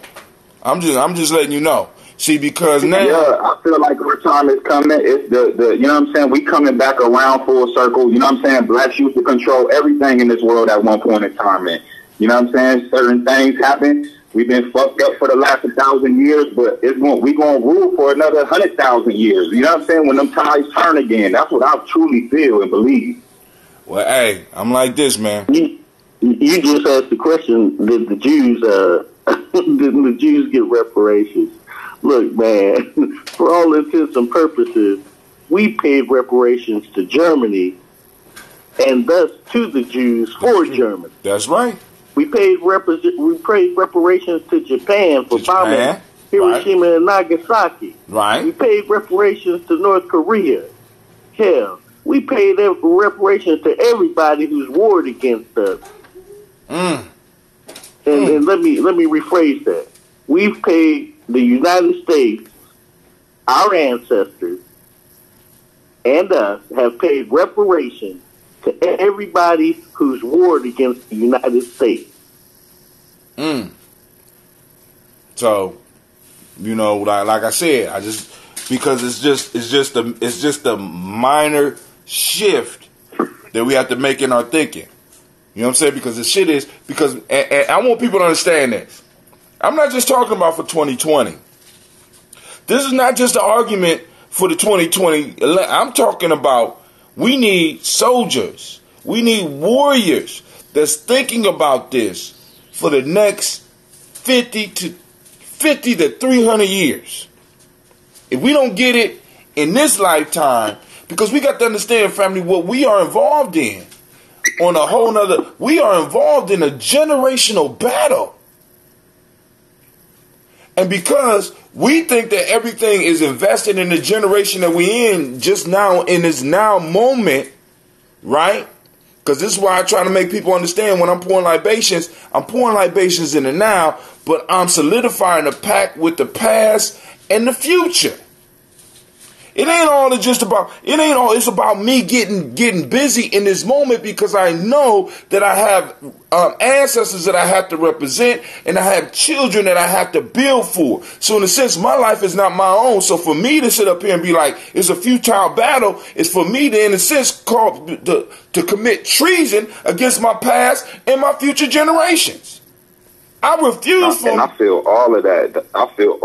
That's, you know what I'm saying? That all of that you just said is what I wake up and I feel my ancestors empowering me every day. And I already know that all the hard work I'm doing in my lifetime, you know, it's not for me. It's for my kids, my grandkids, all the future. You know what I'm saying? Like, I'm understanding that already. But we speak of our ancestors, and we speak of my art. You know, I like Kemet and cosmology of Kemet. But with the ancestors, they ain't worry about no daggone money. They speak of this. They do the stuff that I'm talking about. You know, that real stuff comes from the earth that's infinite, water, electricity. This stuff stops us from the earth for 40 or 80 hours. This stuff can stop people. I'm talking about, you don't got to do full time no more. When you see that tear in your mama's eyes, that means the rent's due, right? I got to keep the lights on. You know, so now you talking about, all right, bro, you got free electricity, free water, get rid of taxes. Boom. All right, do you need to work for 80 hours now? No, you do not. What makes a president? Residence. What makes a king? A crown. What makes a home? Water and electricity. You know what I mean? What makes a job? Employees. I'm going to stop, man. Nah, and I'm gonna say this. I dig it, Aaron. I dig it, bro. It just, you know what I'm saying? Like, you, bro, for our generation, you're like an Einstein, bro. Like, everybody is not going to understand that on a simple level. You know what I'm saying? So you gonna have to be the leader in that. You know what I'm saying? And really showing people the value and how it's like real. You know what I'm saying? You're going to have to make it practical is what it's about. Practical. I mean, and from what I've heard you say thus far, you know how to do that. But again, in order to get even a significant amount of us working within that realm. That even takes work. I appreciate it. I'm like, okay, brother, to you. I love you, first of all. I don't mean to cut you off, but I got to. Because one thing you ain't gonna never hear the government say, you're going to hear other people say this, hey, we running out of electricity, y'all. I need y'all to save up some electricity next year. Because we are paying and they're charging us for electricity. What I'm saying is they getting it from the earth, from the source. Right. And they're charging us. us. What I'm trying to say is that they're never going to say, we're running out of water, because it's free to them, and they use the word charge. Use the word charge us. There's lightning in the sky. There's lightning in your body. This is what Tesla was dying for, and I'm trying to speak up. Now check this out. And let me say this. Reparations is more than money. Now, the money is what a lot of people understand. They don't understand the other aspects of it. And for those people that need to get a better understanding, one example is go to ADOS.com and look up the Black Agenda. Please understand that when I'm talking about reparations, I'm not just talking about money. See, because wealth, as you know, Aaron, is bigger than just money. Like you said, you know what I'm saying? A motherfucker come and rob the bank and take all the money. You know what I'm saying? It's about having access to those basic resources, or at least being able to have some basic resources that you can work with. And now, one of the resources just happen to be money. You know what I'm saying? Because I think a lot of our investigations and a lot of this shit that you're talking about as well, you know what I'm saying, could be funded. Yeah, I mean, it does. I mean, what can you offer Bill Gates? Honestly, nobody can answer that. I can't. You can't offer Bill Gates nothing. What can you offer a person that is money? Nothing. He wants chaos. He wants confusion. He wants to manipulate the weather. He wants to trick you on these vegetables and this GMO stuff. You can't, man, people can hear a Mustang coming out the street, oh, that's a B12. But you can't look at a vegetable and tell it's fake from a real. You can tell a fake from real and Louis Vuitton, oh, that's clever, that's real. But you can't walk in a grocery store. They love chaos. And they think oh, give them some money. Money ain't, man, it does. Listen to the rich people. It doesn't make nobody happy. Give us back what is free and that's infinite first, and let us decide. But if you're saying that if it ain't about money, then I'm listening. No, I'm saying it ain't just about money. Because everybody ain't going to get what, like I said, I'm like this. It ain't just about money. It's other things too. But like I said, go to ADOS101.com and check that out. But family, listen, I got to get up to the school, and so I'm going to have to go on and stop the show, man. But shoot, I want to thank everybody for calling in. Late. You said who? I'm gonna be late. Yeah, you out there partying because the Nubians won. Y'all think y'all tough, man. Are you? But that's cool. They won the state. This is the now, is this the middle school or this the high school? No, this is the high school. I had two nieces who played for the high school. Remember, I'm with my wife at South. Oh, but you ain't cheering South on. South boys are still in the mix, so okay. We'll see what they. All right, but yo, family, I want to thank everybody for tuning in. We'll finish the article tomorrow because I should have more time tomorrow. I've been invited over one of my elders' houses, so I probably will be waking up very late tomorrow. Just saying. Hold up, bro. Huh? You know we got it's a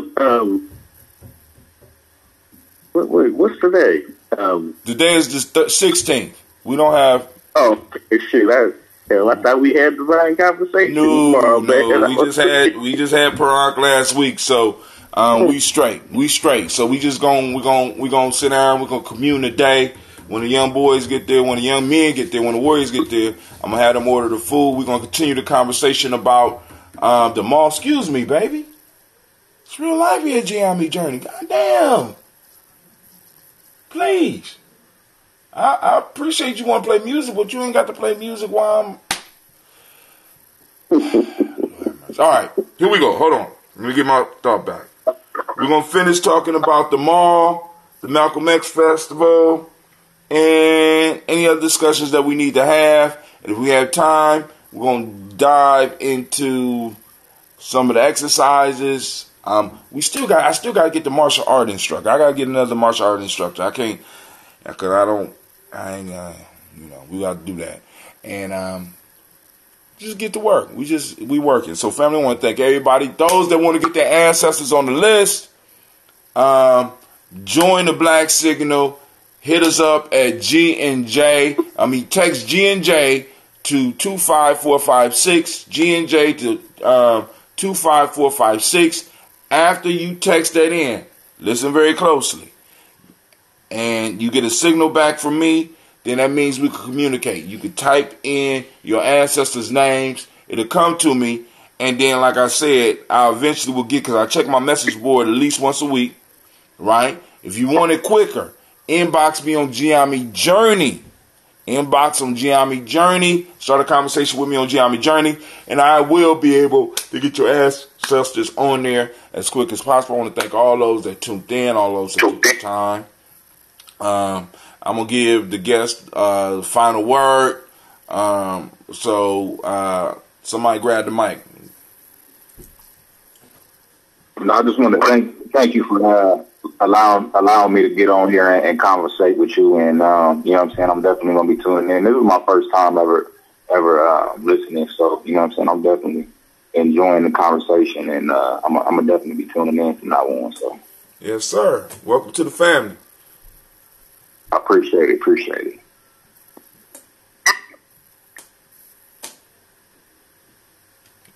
You ain't got no closing words, Kwame? One love. 601. You got any closing words? Somebody else on here? All right, family. I guess that's it. So with that, I want you to remember that you are in a place where your hustle builds muscle. This is the Congregation of the Mighty. You are now listening to Gye-Nyame Journey Media. Of course, you know this has been a Daily Toast, and we smashed another one. And this is a Heart of a Simba production.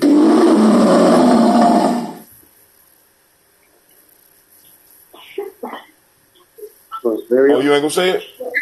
Well, we strive to blow up your old paradigms.